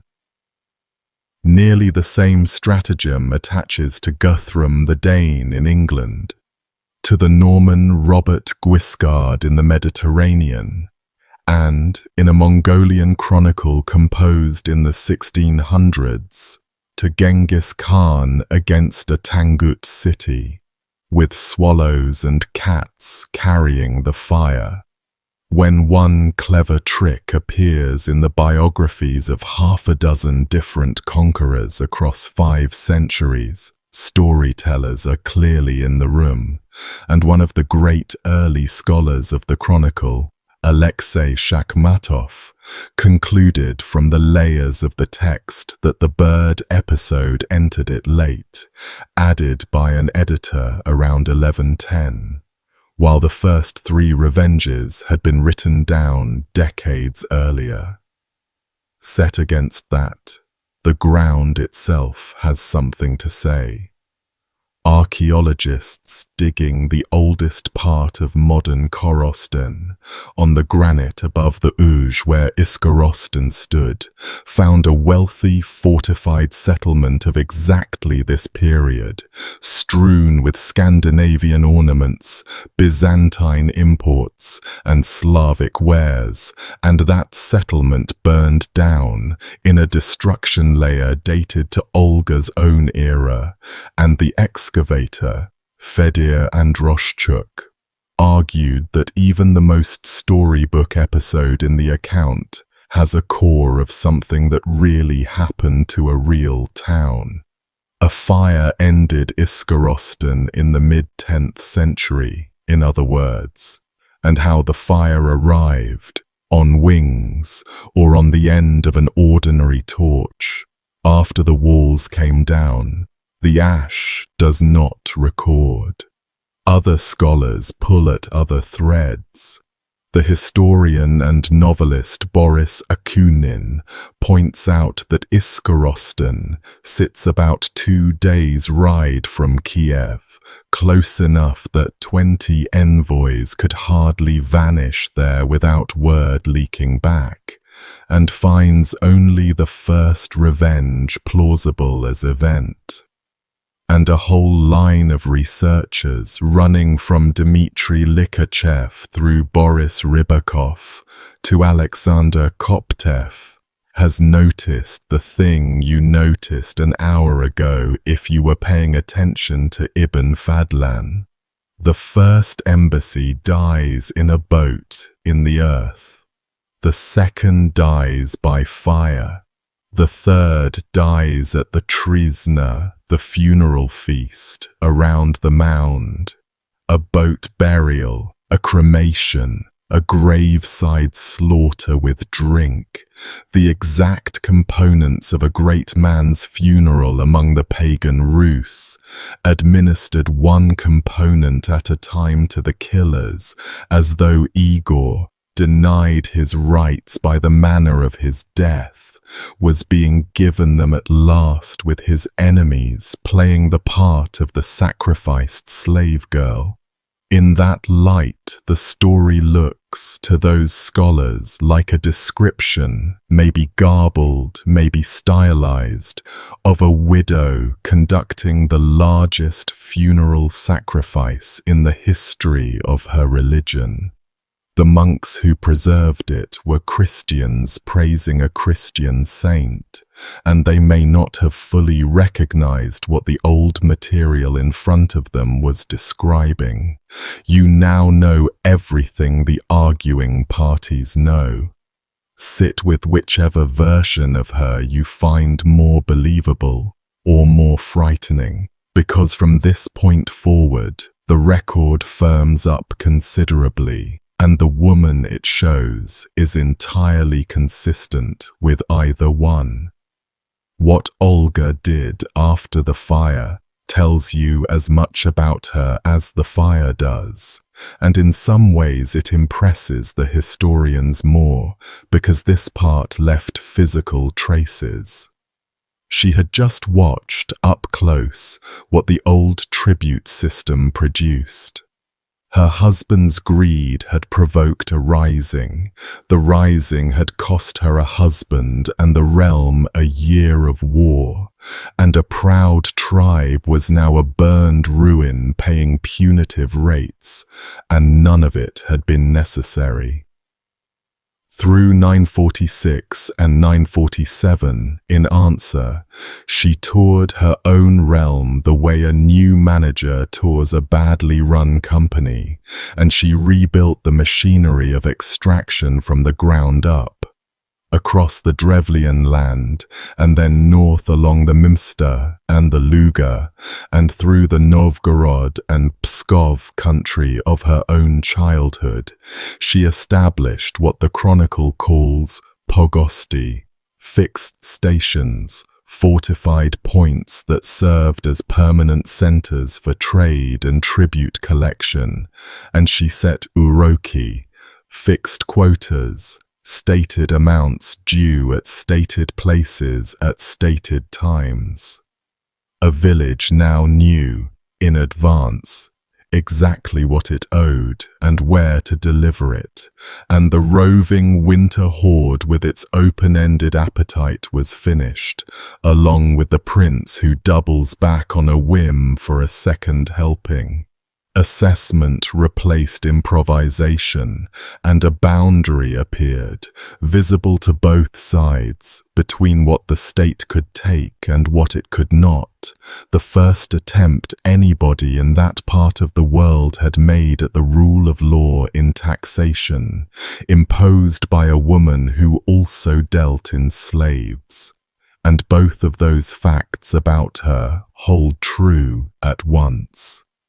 The pogost system outlived her by centuries. Some of those stations grew into towns that exist today, and in the Russian language the word pogost eventually drifted into meaning a rural churchyard, so the sites she founded to move furs and silver ended up holding graves. She organized the wilderness too. The chronicle mentions her hunting grounds and trapping preserves scattered through the territories, marked off and administered, and her fowling sites, stations for netting birds of prey, falcons and hawks bound for the luxury markets of Byzantium where such birds commanded princely prices. And archaeology adds a stranger detail, that the Drevlian country under her administration began quarrying its pinkish-red slate on something like an industrial scale, and spindle whorls turned from that stone. Little flywheels for spinning thread show up in graves and settlements as far away as Sweden by the end of the century. The burned province became a workshop. In Kiev itself, the archaeology hands her something remarkable. Excavations in the old upper town uncovered the foundations of a masonry palace complex of the mid-10th century. Cut stone and plinth brick and fresco fragments in a city where everything else was logs, and the standard attribution puts it in Olga's building program decades before her grandson's famous church. So the first person to raise stone above the Dnieper appears to have been the widow, importing Byzantine builders while her son slept on horse blankets in the field. Ask where else in that century you find a woman doing anything comparable, and the list runs out fast. In England, a generation earlier, Aethelflaed, the Lady of the Mercians, had ruled and fortified and campaigned until her death in 918. And the parallel is close enough that historians of both countries have noticed it. A royal widow holding a war-torn realm together and dying with it stronger than she found it. Byzantium had its empresses, ruling as regents for sons and occasionally in their own right, inside a bureaucratic state built to survive its rulers. Olga had no bureaucracy to lean on and no tradition behind her at all. Her authority was personal, renewed every day in front of armed men whose entire culture told them to follow a sword arm, and she held them anyway, through a vengeance war, a religious conversion they wanted no part of, and a decade and a half of peace. And when her son finally took the reins from her, He took a state that functioned with fixed revenues and stone going up in the capital and rode off to spend it all on glory. Her footprint on the map went beyond the stations. The Chronicle, listing her holdings, mentions a village of hers on the Desna River called Olgici, literally Olga's place, and notes that it stands to this day, meaning it was still there and still carrying her name when the monks wrote around 1100, and place names built on hers dot the old sources, the way a landowner's name dots a county ledger. Vyshgorod itself, her personal seat on its bluff a few miles up the Dnieper, was no country retreat. Excavation there shows a serious fortress town of the 10th century, ramparts, workshops, kilns, a garrison point commanding the river approach to the capital, wealthy enough that the Chronicle calls it Olga's city outright.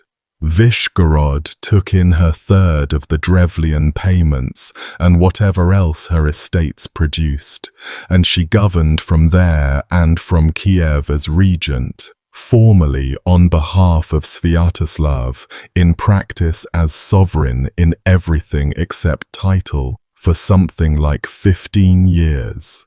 Run the comparison across 10th century Europe, and she has almost no company. A woman ruling a warrior state in her own person, commanding armies, setting law, conducting foreign policy, in a world where power was supposed to travel exclusively between men, and the sources from 3 different civilizations, Rus, Greek, and Latin, all record her doing it, and none of them records anyone managing to stop her. The northern leg of her tour gathered its own halo of stories, and one physical detail from the oldest layer of the record I'll hand over exactly as the Chronicle gives it. Describing her circuit of 947 through the Novgorod country, the text remarks, in the present tense of its own day, that her sleigh stands in Pskov even now. Around 1100, a century and a half after her death, people in her home city were still keeping and showing her actual sledge, a piece of transport preserved like a relic before she was ever formally a saint. And small as it sounds, that sentence is one of the better arguments that a real and locally famous woman stands behind all the storytelling, because towns do not curate the sleighs of fictions. Church tradition later added a grander scene to the same tour. Standing on the bank of the Velikaya near her birthplace, the story goes, she saw 3 shafts of light strike a wooded promontory across the water, and prophesied that a great city with a cathedral of the Holy Trinity would rise on the spot and set a cross there, and the city of Pskov with its Trinity Cathedral counts that moment as its consecration, and a chapel at Vibuti marks her own beginnings a few miles upstream. Those stories come from the hagiographers rather than the Chronicle, and I pass them along under that label, but they map something true about the geography of her memory. The North never let go of her. She had come out of it a ferry girl in the tale, and it kept her sleigh. The foreign policy is where she next surprises everyone, because the widow who buried ambassadors decided, somewhere in her 50s or 60s, to go and look at Constantinople, and what happened there produced one of the strangest source situations in early medieval history. 3 accounts that share a city and a woman, and agree on very little else. Getting there was itself a feat, and the road had a reputation for killing travelers. A ruler of Kiev traveling to Constantinople went the way the merchandise went, down the Dnieper in the June flotilla, and the emperor's own handbook describes the road in detail that still raises the hair on your arms. Below Kiev, the river ran quiet for hundreds of miles, and then came the cataracts. 7 of them, granite ledges across the whole stream, and Constantine records their names in both languages of the Rus realm, and the first was called Esupi, meaning do not sleep. At the worst of them, the one the Norse called Afor. Everything came out of the boats, cargo, slaves in their chains, everyone, and the boats were dragged and carried 6 miles overland, while armed men stood a picket against the pechenegs, because the portage was the killing ground of the whole route, the one place the steppe could reliably catch river people on foot. Past the rapids, the convoys rested on an island where the pagan crews sacrificed live roosters under a great oak, casting lots over whether to cut the birds' throats or let them go, and then out into the Black Sea and along the Bulgarian coast to the Bosphorus. An old woman made that journey, priest and merchants and all, and made it home again, and the trip alone would earn her a paragraph in the history of travel, even if nothing had happened at the far end. At the far end waited a machine built to make visitors feel small, and the Byzantines had refined that machine for 5 centuries. Embassies from the north were received in the Magnara Hall before the emperor's golden throne, and the court's engineers had surrounded that throne with automata, gilded lions that lashed their tails and roared, trees of gilded bronze filled with jeweled mechanical birds that sang, each species its own song, and organs thundering from the galleries, and at the climax of the audience, while the visitor lay in the required prostration, the whole throne, emperor and all, rose silently toward the ceiling, and came back down with the ruler in a changed set of robes. Ambassadors from courts far grander than Kiev's left descriptions of being genuinely unnerved by it. Into that theatre walked the widow from the Dnieper, and one detail teased out of the protocol record by scholars is that where others performed the full prostration, flat on the floor, Olga was permitted to greet the imperial pair with only a slight inclination of the head. The court that measured every living person on earth against every other had done its measuring, and had decided this particular barbarian bowed to almost no one. The man on the throne needs introducing too, since he and Olga are about to size each other up. Constantine VII carried the surname Porphyrogenitus, born in the purple, meaning he had been delivered in the porphyry-lined imperial birthing chamber, legitimacy built into the architecture, and he had spent most of his life being emperor in name, while stronger men ruled through him, and he had filled those sidelined decades with scholarship. He wrote and commissioned books on court ceremony, on the administration of the empire, on the peoples beyond the frontiers, and his description of the Rus tribute round and the Dnieper rapids, the one we've been using all video, came from his own pen. By the time Olga arrived, he ruled in fact as well as name, a bookish, careful, middle-aged emperor receiving a widow with a body count, and each of them left a record of the encounter, his in protocol, hers, if the chronicle can be believed, in dialogue. Start with the Greek side, because the Greek side is paperwork, and paperwork has its own kind of honesty. The Emperor Constantine VII Porphyrogenitus, the same scholar emperor who described the Rus tribute circuit, compiled a manual of court ceremony, and in it, as a worked example of how to receive a ruler of the Rus, he describes the reception of Olga, Elga in his Greek, with the precision of a man planning a state dinner, because that is literally what he was doing. Her entourage is itemized.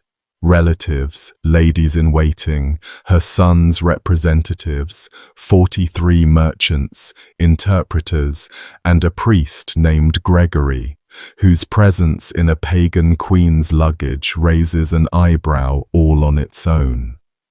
The gifts of money handed out at the banquets are recorded to the coin, this many silver milliaresia to the merchants, 12 each, 8 to the priest Gregory, and the ceremonies are laid out in order, the formal reception in the great hall, and a second, more intimate reception at which the Empress Helena and her ladies received Olga, and a dinner at which Olga was seated at the imperial family's own table, an honor that made the protocol officers' careers just to organize.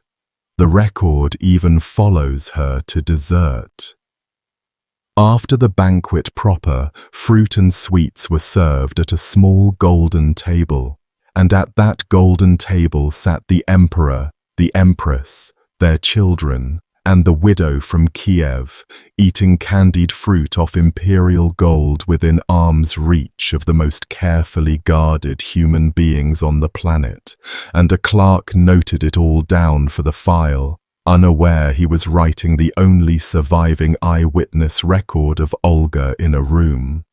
Scholars who have squeezed every date out of the document put the visit in 957, though the chronicle's own dating implies 955, and some argue for an earlier trip as well, and one thing the emperor's meticulous account never mentions, anywhere, is a baptism. A Byzantine historian of the next century, John Skylitzes, supplies that in a single line. The wife of the Rus ruler, once her husband was dead, came to Constantinople, was baptized, showed fervent devotion, and went home. Now the Kievan version, and you'll notice immediately that the monks are having fun. In their telling, Olga arrives before the emperor, and he finds her fair of face and remarkably intelligent, and, conversing with her, he announces that she is worthy to reign beside him in his city. A proposal of marriage from the master of the civilized world to the widow from the river country. Olga answers that she is a pagan, and that if he wishes her baptized, he must perform the office himself, otherwise she will not accept it. Delighted, the emperor and the patriarch baptize her, and she takes the Christian name Helena, and the emperor returns to his proposal, and Olga springs the trap she has spent the whole exchange constructing. "How can you marry me," she asks him, "when you yourself baptized me and named me your daughter in Christ?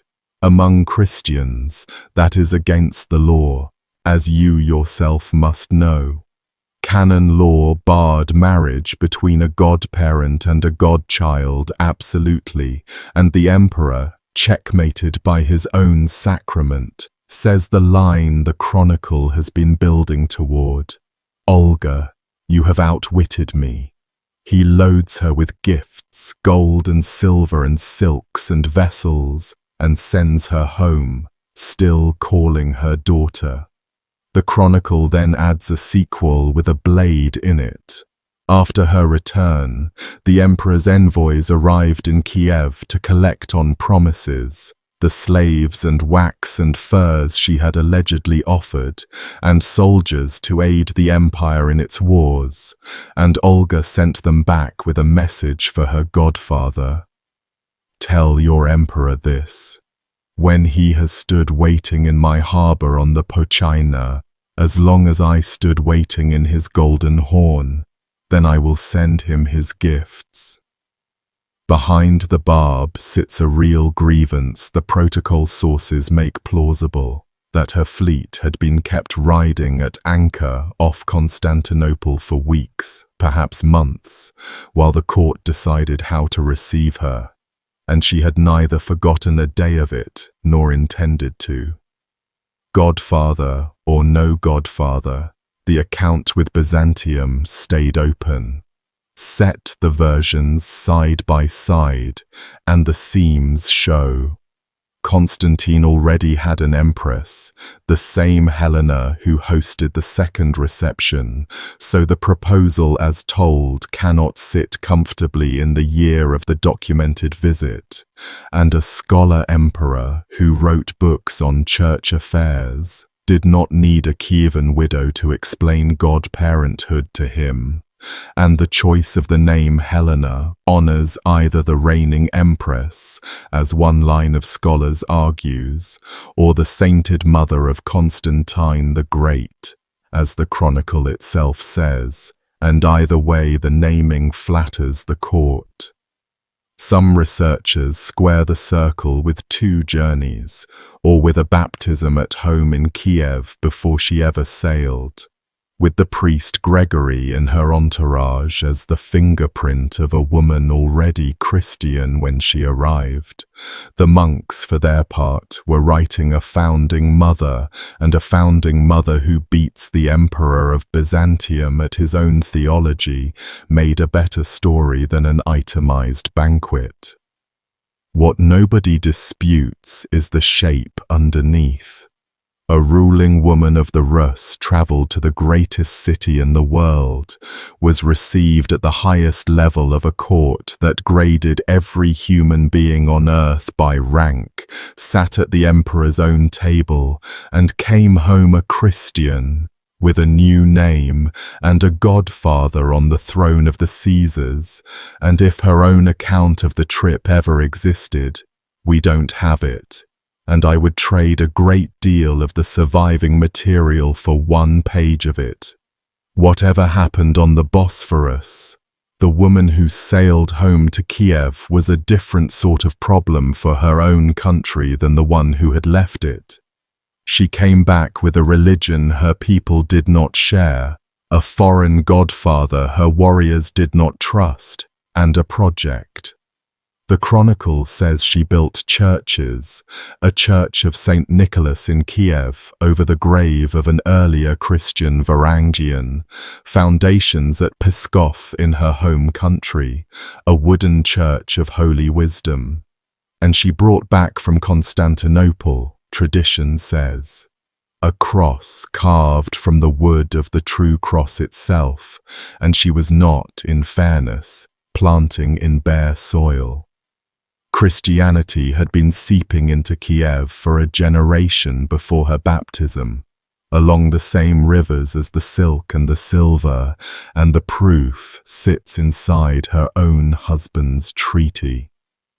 When the agreement of 944 was sworn, the pagan Rus took their oath on their weapons before Perun, as custom required, but the treaty text records that the Christian Rus, and it uses exactly that phrase, swore theirs separately in the Church of St. Elijah in Kiev, an actual functioning church, standing in the capital, serving baptized Varangians and Slavs, years before Olga ever saw Constantinople. Merchants who wintered in Christian ports came home with the religion, the way they came home with coins, and some of the war band itself had converted, and so the city Olga returned to already held a Christian minority with its own building and presumably its own clergy, and what it lacked was cover from the top. She provided the cover, and she began working on the one conversion that mattered more than all the others combined, her son. Sviatoslav was in his teens by now, and growing into exactly the man his childhood had promised. The chronicle's portrait of him as an adult is one of the most vivid things in it. He moved like a leopard on campaign, carried neither kettles nor tents, cooked strips of horse meat or game on the coals, slept on the ground on a horse blanket with his saddle under his head, and sent ahead to his enemies before he attacked them a 2-word message, "I am coming," because he considered surprise beneath him. A later Greek writer who saw him in person describes a stocky, fierce-eyed man with a shaved head, except for a single lock of hair marking his nobility, a bushy moustache, a gold earring set with 2 pearls and a ruby, and clothes distinguishable from his men's only by being cleaner. His entire identity was the warband, the Druzina, the brotherhood of professional fighters whose respect was the only currency he recognized, and when his mother came to him with her new god, that identity answered for him. She urged, the chronicle says, and he refused, and his recorded reason has no theology in it at all. How can I alone accept another faith? My retinue will laugh at me. She kept at him, and he kept refusing, and the text adds that he did not forbid the faith to others, he only mocked those who took it, and mockery from the prince set the ceiling on how far the new religion could climb. Olga, the chronicle says, loved her son and prayed for him and for the people night after night, and waited, and here the monks give her a line of genuine resignation. God's will be done. If God wishes to have mercy on my house and on this land, he will put it into my son's heart to turn to him, as he put it into mine. A woman who had once answered resistance with buried boats had met in her own child the one opponent she could not outmaneuver, and she seems to have known it. She tried one more angle, and it lands in the written record of a different civilization entirely, so we can watch it from the outside. In 959, envoys from Helena, Queen of the Rus, baptized in Constantinople, appeared at the court of Otto I, King of the Germans and soon-to-be emperor in the West, asking him to send a bishop and priests to her people. 7 separate Latin sources mention it, and the fullest of them was almost certainly written by the man who got the job. The request itself is a small bombshell. A Byzantine convert, goddaughter of the Eastern Emperor, inviting Latin clergy from the rival half of Christendom.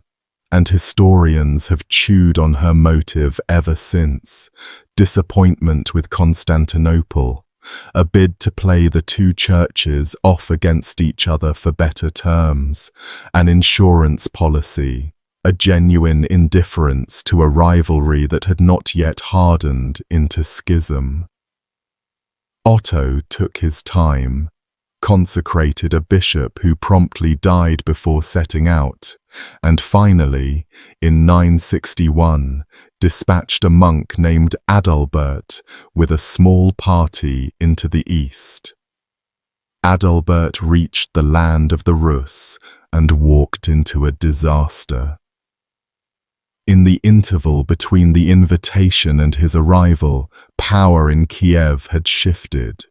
Sviatoslav was of age, the pagan war party was ascendant, the Christian Queen Mother was easing out of control of policy, and nobody in authority wanted a German bishop. The mission collapsed on contact.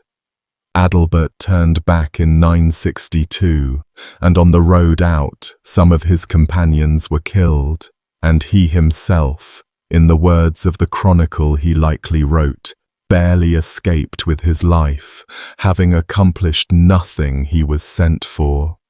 He went home, eventually became the first Archbishop of Magdeburg and was canonized in his own right, one more saint sent bouncing off the Rus. One modern account describes the 2-year gap and the changed reception as the visible signature of a quiet, bloodless coup, the moment the son took the state out of the mother's hands. However you frame it, from the early 960s, the realm belonged to Sviatoslav, and Sviatoslav pointed it outward at everyone. His wars are their own story, and the parts of it that matter here are the ones that circle back to his mother. He marched east and shattered the Khazar Empire on the Volga, a power that had loomed over the steppe for 3 centuries, sacking its cities so thoroughly that a traveller a few years later said no grape was left on the vine. He beat the Volga Bulgars, the same people who had hosted Ibn Fadlan. And in 967 or 968, at Byzantine invitation and with Byzantine gold, he invaded Bulgaria on the Danube, and liked it far too much for anyone's comfort, taking dozens of towns and setting himself up at Pereyaslavetz near the Danube mouth, as though he meant to stay forever. While he burned across the map, the household in Kiev stayed where households stay, and it belonged to Olga. Sviatoslav's 3 sons grew up in their grandmother's charge, Yaropolk and Oleg, the sons of a wife whose name nobody preserved, and Vladimir, the son of the housekeeper Malusha, and church tradition holds that the old woman raised the boys in the shadow of her faith, teaching what she could without crossing the line her son had drawn, since an open baptism of the heirs would have brought the whole standoff to a head.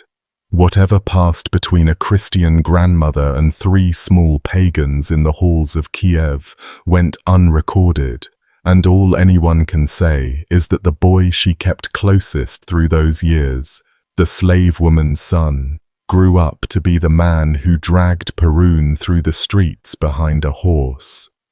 Draw the line between those 2 facts wherever you like. He was there, deep in the Balkans with the army, when the Pechenegs came to Kiev.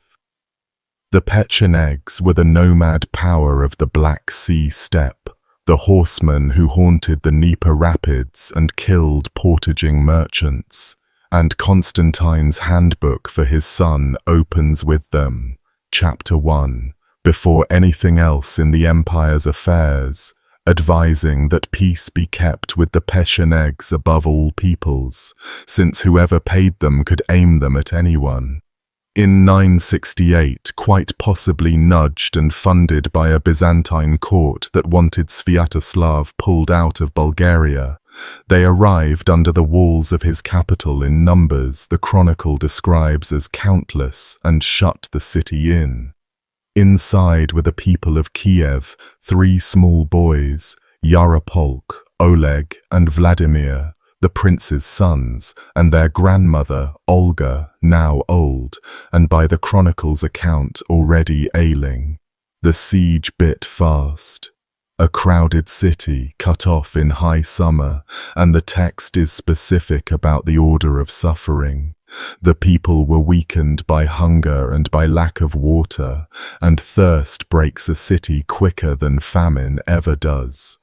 Across the Dnieper, on the far bank, a Rus commander named Pretich had gathered a force, but a small one, and he would not attempt a crossing against the horde, and the 2 sides settled into a stalemate with the city dying in the middle of it. Whoever was making decisions inside the walls, and the chronicle leaves little doubt about who that was, concluded that Kiev had days left, and that Pretich had to be told, because from his bank he could not know how close the end was. Getting a message out meant getting a body through the Pecheneg lines, and the body they found belonged to a boy whose name nobody wrote down. He could speak Pecheneg. That was his qualification and his whole armor. He went out of the city at dusk carrying a bridle, an empty bridle, and walked straight into the enemy camp, through the cooking fires and the horse lines of the army that was starving his family, holding up the bridle and asking, in fluent Pecheneg, whether anyone had seen his horse. "Has anyone seen my horse?" moving through the camp as one lost stable boy among thousands of horsemen, and nobody looked twice, because a boy hunting a strayed horse in a horde's camp is the most invisible thing on the steppe. He walked the whole width of the siege that way. At the riverbank he dropped the bridle, stripped, and went into the Dnieper, and the moment the Pechenegs understood, the arrows came after him, arcing down around a swimming child's head the length of that swim, and every one of them missed, and Pretich's men pushed out in a boat and pulled him aboard, and he delivered his message dripping on the deck.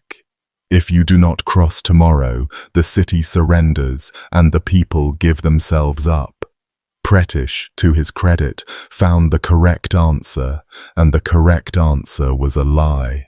At first light, his little force loaded into its boats and came across the river with every trumpet it owned screaming, and the men in the boats roared, and inside the walls the people of Kiev sent up an answering roar.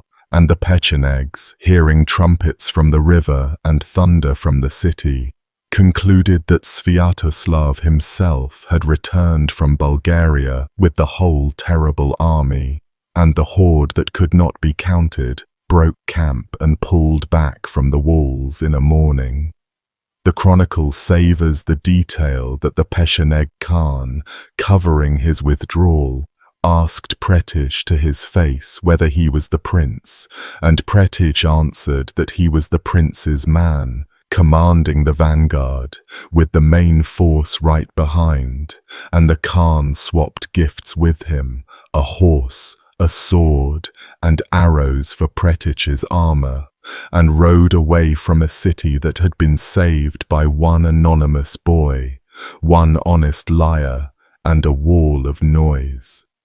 The siege lifted just enough for a letter to go south, and the letter went to Sviatoslav in Bulgaria, and it was not a gentle one. "You, O prince, care for foreign lands, but you have abandoned your own, and the Pechenegs all but took your city, and your mother, and your children. If you do not come home and protect us, they will take us yet. Do you feel no pity for your old mother, or for your children?" He came home. He drove the Pechenegs back into the steppe and made a peace. And for a moment the family stood together in a rescued city, an aging grandmother, a war-banned prince, and 3 boys who had nearly starved, and the moment lasted precisely until Sviatoslav announced his plans. The plans were to leave again, and this time for good. "I do not care to remain in Kiev," he told his mother and his boyars, "but should prefer to live in Pereyaslavets on the Danube, since that is the center of my realm, where all riches are concentrated, gold, silks, wine and fruits from Greece, silver and horses from Hungary and Bohemia, and from Rus furs, wax, honey and slaves." His capital bored him. He wanted to move the whole center of gravity of the Rus world 700 miles southwest to a river he had just conquered, and he stood in front of the woman who had spent 25 years building the state he found so dull, and told her, in effect, that he was leaving her the keys. Her answer is one of the few moments in the whole chronicle where she speaks as an old woman rather than as a force of nature. "You behold me in my weakness," she said. "Why do you desire to depart from me?" She was ill, and she told him so, and she asked him for one thing only: "Bury me first. When you have buried me, go wherever you wish." The request carried more inside it than a mother's plea for company at the end, and both of them knew it. She was asking to be put in the ground by her son's own hand, under his protection, before the court she would leave behind, a court full of pagans, decided how a dead queen ought to be sent off. Sviatoslav stayed. 3 days later, on the 11th of July, 969, Olga died in Kiev, with her son and her grandsons beside her. And the chronicle says her son wept for her, and her grandsons wept, and all the people wept with a great lamentation. Her burial was the last order she ever gave, and it was an act of quiet defiance aimed at everything her world expected.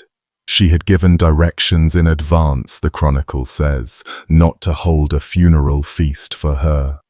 She refused the trizna outright, with everything the word contained, the mound building, the funeral games, the rivers of mead drunk over the grave, all the rites owed to a ruler of the Rus. Coming from her, of all people, the instruction carries its own history.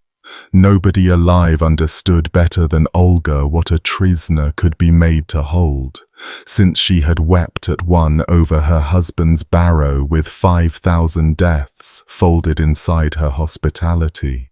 For herself she barred all of it, and above all, though the text does not spell it out, she barred any human being sent along with her, since she was going, as she believed, to a place where the dead travel alone and arrive already expected. She had kept a priest with her, the chronicle notes, in secret through the pagan years, or openly at the end, depending on how you take the phrase, and this priest buried her with Christian rites in the earth, in a marked place, and that was all. The most elaborate avenger of the age went into the ground with a prayer and a shovel.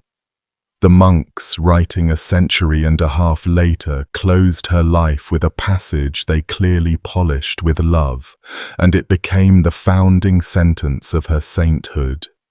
She was the precursor of the Christian land, they wrote, the way the morning star precedes the sun and the dawn precedes the day. She shone like the moon by night, radiant among the unbelievers like a pearl in the mire. For the people were soiled and not yet washed of their sin by holy baptism. She was the first from Rus to enter the kingdom of heaven, and the sons of Rus praise her as their princess and their mother. Sviatoslav buried her, honored the 3 days, and left for the Danube, exactly as he had said he would, and the rest of his story runs on a short fuse. The Byzantines had invited him into Bulgaria as a hired club, and were horrified to discover he intended to keep what he hit, and the new emperor, John Tzimiskes, one of the great soldiers Byzantium ever produced, went to war to throw him out. The campaigns of 971 ground the Rus army down to a bloodied remnant besieged in the fortress of Dorostelon on the Danube, where the Greek historians describe the Rus, after a night battle, going out under the moon to gather their dead, burning them on pyres by the river, and, in the old way, killing captives, men and women, over the corpses, and strangling infants and roosters and drowning them in the Danube as offerings. The funeral religion of Ibn Fadlan's riverbank still alive and working 2 generations on.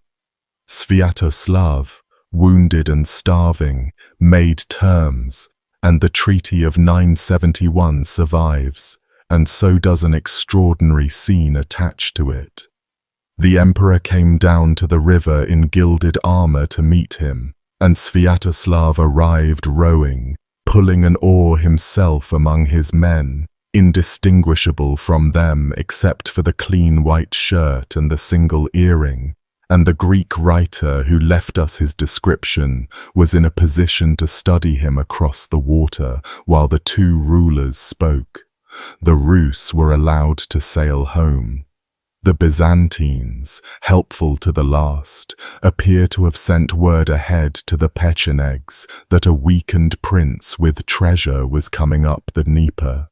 The rapids of the lower Dnieper were the one place on the river where boats had to stop and men had to walk, dragging the hulls around white water under the eyes of whoever held the banks, and in the spring of 972 the banks were held by the Pecheneg Khan courier, waiting where the portage made ambush a formality. Sviatoslav had been warned. An old voivode begged him to go around on horseback, the long, safe way. He went up the river. The Pechenegs fell on the portage, killed the remnant of the army of Bulgaria and killed the prince, and what happened to Sviatoslav's body afterward became one of the most repeated facts of the age. Courier took the head and had the skull cut and cleaned and mounted and overlaid with gold and made into a drinking cup, and he drank from it. A later chronicle adds that the Khan and his wife drank from the gilded skull together and prayed that their own son would be as brave as the man it had belonged to, and a still later one inscribes a moral on the cup itself: seeking the foreign, he lost his own, though that line appears only in a compilation from the 1500s and has the smell of an editor about it. The custom itself was old steppe practice, attested from the Scythians in Herodotus down to the Bulgar Khan Krum, who in 811 made a cup of the skull of the Byzantine emperor Nicephorus and toasted his nobles with it, and in that tradition the cup paid a compliment of the most permanent kind, the enemy's courage passing into whoever drank. So the son of Olga, the boy who threw a spear over his horse's ears at 4 years old, ended as tableware at a nomad's feast, and his mother, 3 years in her quiet Christian grave, was spared the knowledge, and spared too what her grandsons did next, because the 3 boys she had sheltered through the siege of Kiev spent the following decade killing each other. Yaropolk destroyed Oleg, whose body was found under a heap of corpses in a fortress ditch after his own fleeing men trampled him off a bridge. Vladimir destroyed Yaropolk, whose murder was arranged under flag of truce, 2 Varangians running him through with swords as he walked into his brother's hall. Vladimir, the youngest, the son of the slave woman Malusha, took everything. And Vladimir, of all people, is the one who finished his grandmother's work. He began as a committed and enthusiastic pagan, raising the idols on the hill in Kiev, including that Perun with the silver head and the golden moustache, and presiding over the era when the chronicle says the land was defiled with the blood of sacrifices, and a Christian Varangian father and son were killed by a mob in Kiev when the lot fell on the boy for the offering. Then, in 988, for reasons tangled up in diplomacy, a marriage to a Byzantine princess, a siege in Crimea, and, tradition says, a comparison shopping investigation of the world's religions in which his envoys reported that in the Greek liturgy they had not known whether they were on earth or in heaven, Vladimir accepted baptism, married the emperor's sister, came home, tore down the idols he had raised, had Perun tied to a horse's tail, dragged down the hill, beaten with rods, and thrown into the Dnieper, and ordered the whole population of Kiev into the river to be baptized en masse. The chronicle, narrating that day, reaches back a generation for its explanation of how such a thing was possible and gives the credit to a dead woman. This was the fulfillment, it says, of the blessing carried by his grandmother Olga, the dawn that had come before this sunrise. Vladimir paid the debt in stone. Between roughly 989 and 996, he built the first great masonry church of the Rus, the Church of the Dormition in Kiev, known to everyone as the Church of the Tithes, because he endowed it with 1/10 of his princely income.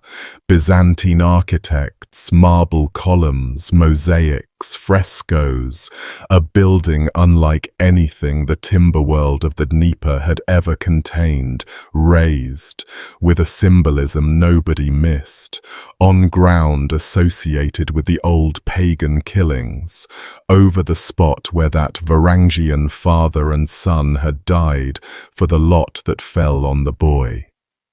And into this church, around the year 1007, Vladimir moved his grandmother. Her body was taken up from the grave her priest had dug almost 40 years earlier, and a tradition preserved in a northern Russian manuscript records what was found when they opened it. The body was whole, uncorrupted in the language of the church, and Vladimir had it laid in a new coffin and placed in the Church of the Tithes. And hers became, in the tradition's accounting, the first incorrupt relics ever revealed in the land of the Rus, the physical certification of sanctity in a religion where the argument between decay and grace was made with actual bodies. The stories that grew around the tomb have a strange, intimate quality. A small window was set into the stone above her sarcophagus, and the faithful who came to it with true belief, it was said, could look through and see her lying there, whole, and sometimes a light over her, and the sick were healed at the opening, while a visitor who came doubting saw nothing through the window except a coffin. The relic graded the pilgrim. Even dead, she was assessing who stood in front of her. She lay there for 230 years while the church above her accumulated the tombs of the dynasty, Vladimir himself eventually among them in a marble sarcophagus, and the city around it grew into one of the great capitals of Christendom. And then, in December of 1240, the Mongols came to Kiev. The army of Batu Khan surrounded a city that its own chroniclers said was deafened by the creaking of the invaders' wagons and the bellowing of their camels and the neighing of their horse herds, so that people inside the walls could not hear each other speak. The wall-breaking engines worked day and night. When the ramparts fell, the population fought them street by street up the hill, and the last of the defenders and a mass of townspeople, families, the old, the wounded, crowded into the Church of the Tithes, the strongest building any of them had ever seen, and packed its floor and climbed with their belongings up into the galleries, into the vaults, onto the roof. So many bodies loading a structure built for prayer that, in the account the chronicles preserve, the walls gave way.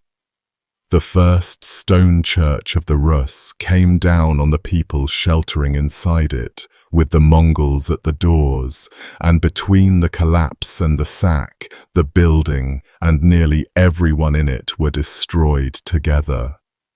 Archaeologists working the site centuries later found the layer of that morning still in place, burned rubble, and under it the crushed remains of the city's last crowd, and in one excavated corner a cache where someone had hidden 2 children in the church's foundations with a small store of food, and the hiding place had become the grave. Somewhere in that ruin, Olga's tomb was lost.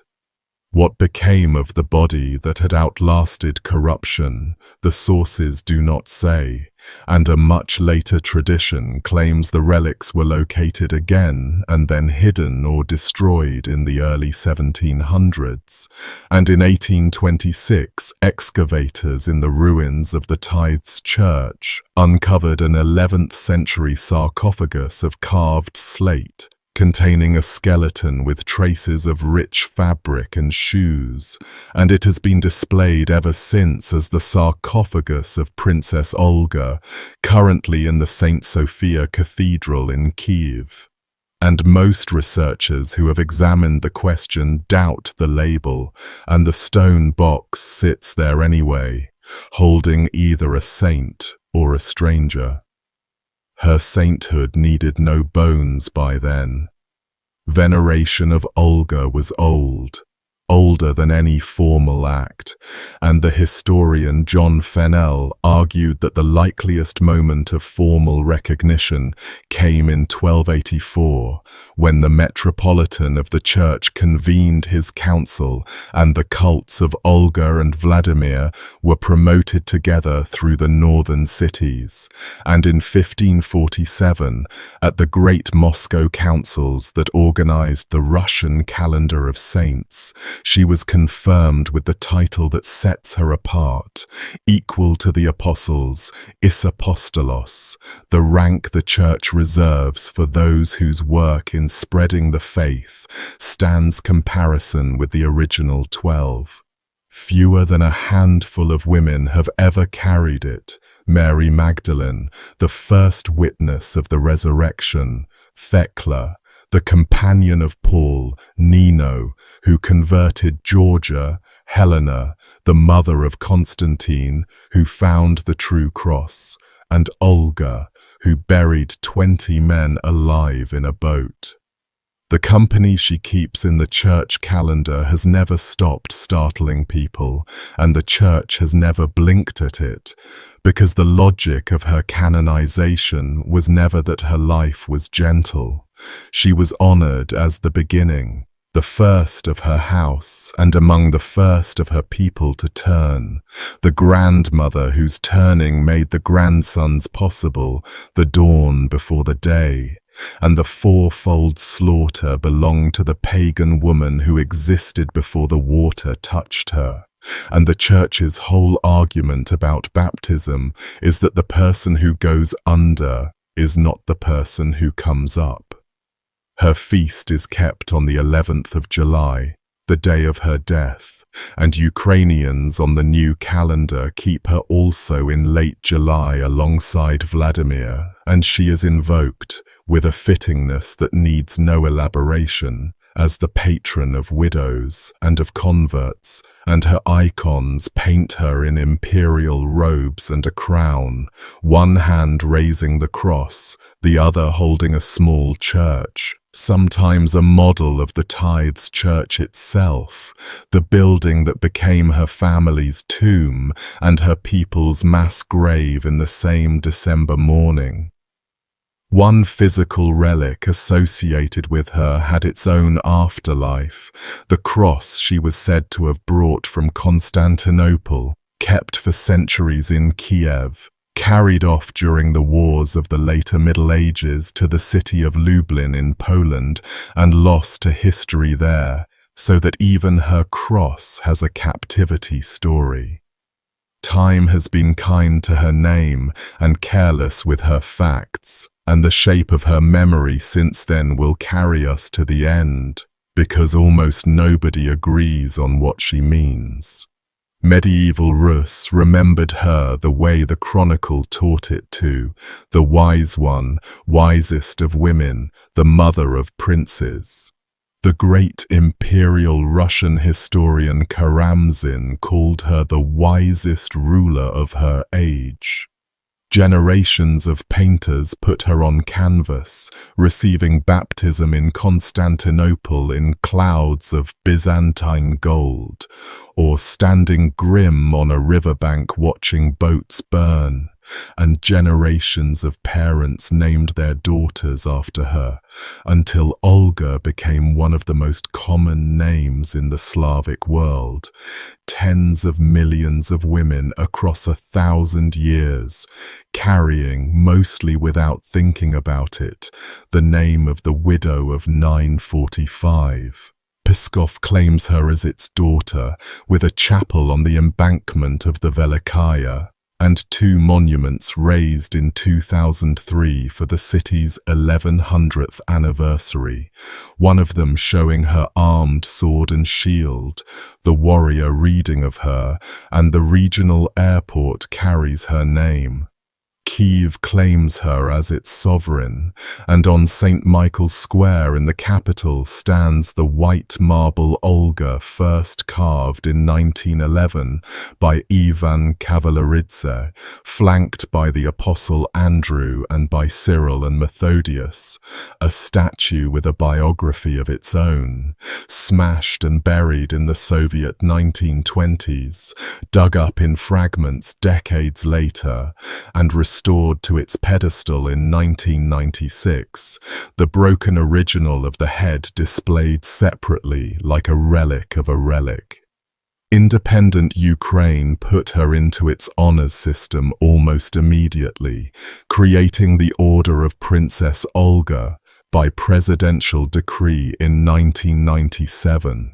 A decoration in 3 grades awarded to women for services to the state, to culture, to science, and to the raising of children, and the Ukrainian Church added its own Order of St. Olga in 2020. And since 2022, she has been everywhere in the imagery of the war, on Ukrainian posters and patches and murals.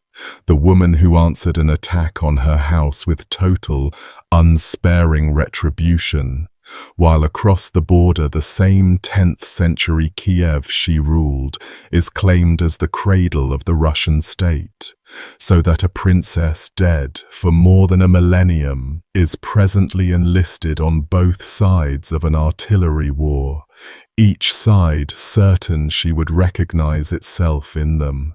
She has been a pagan avenger, a Christian dawn, a foundress, a proto-feminist, a war icon, and a grandmother, and every age has looked into the sources and found the Olga it needed, and the sources, being what they are, have obliged every single one.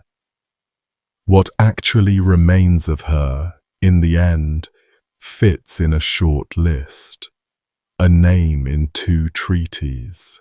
A protocol entry in a Byzantine ceremony book with a priest and 43 merchants and the silver counted out to the coin. 7 Latin notices of an embassy asking for a bishop.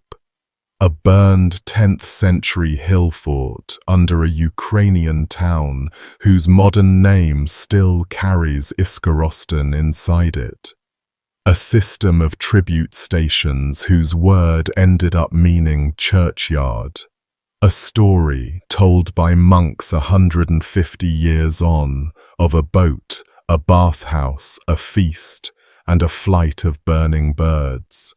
And a day in the calendar, the 11th of July, when the church honors a woman it calls equal to the apostles, and somewhere in Korosten, on summer evenings, pigeons still come home at dusk to the eaves above the river Uj, the way they always have, the way they did that one evening, arriving all together in the failing light. All right, pulling myself out of the 10th century now. If the birds are going to live in your head for a while, they've been living in mine for weeks, so welcome to the club. Huge thank you to the Patreon crew and the YouTube members for making these long ones possible. You're the backbone of this whole operation, and if you want in, everything's linked in the description and the pinned comment. Tell me in the comments which of the 4 revenges you'd never heard before. I answer more of those than you'd think. Next story's already cooking. Take care of yourselves.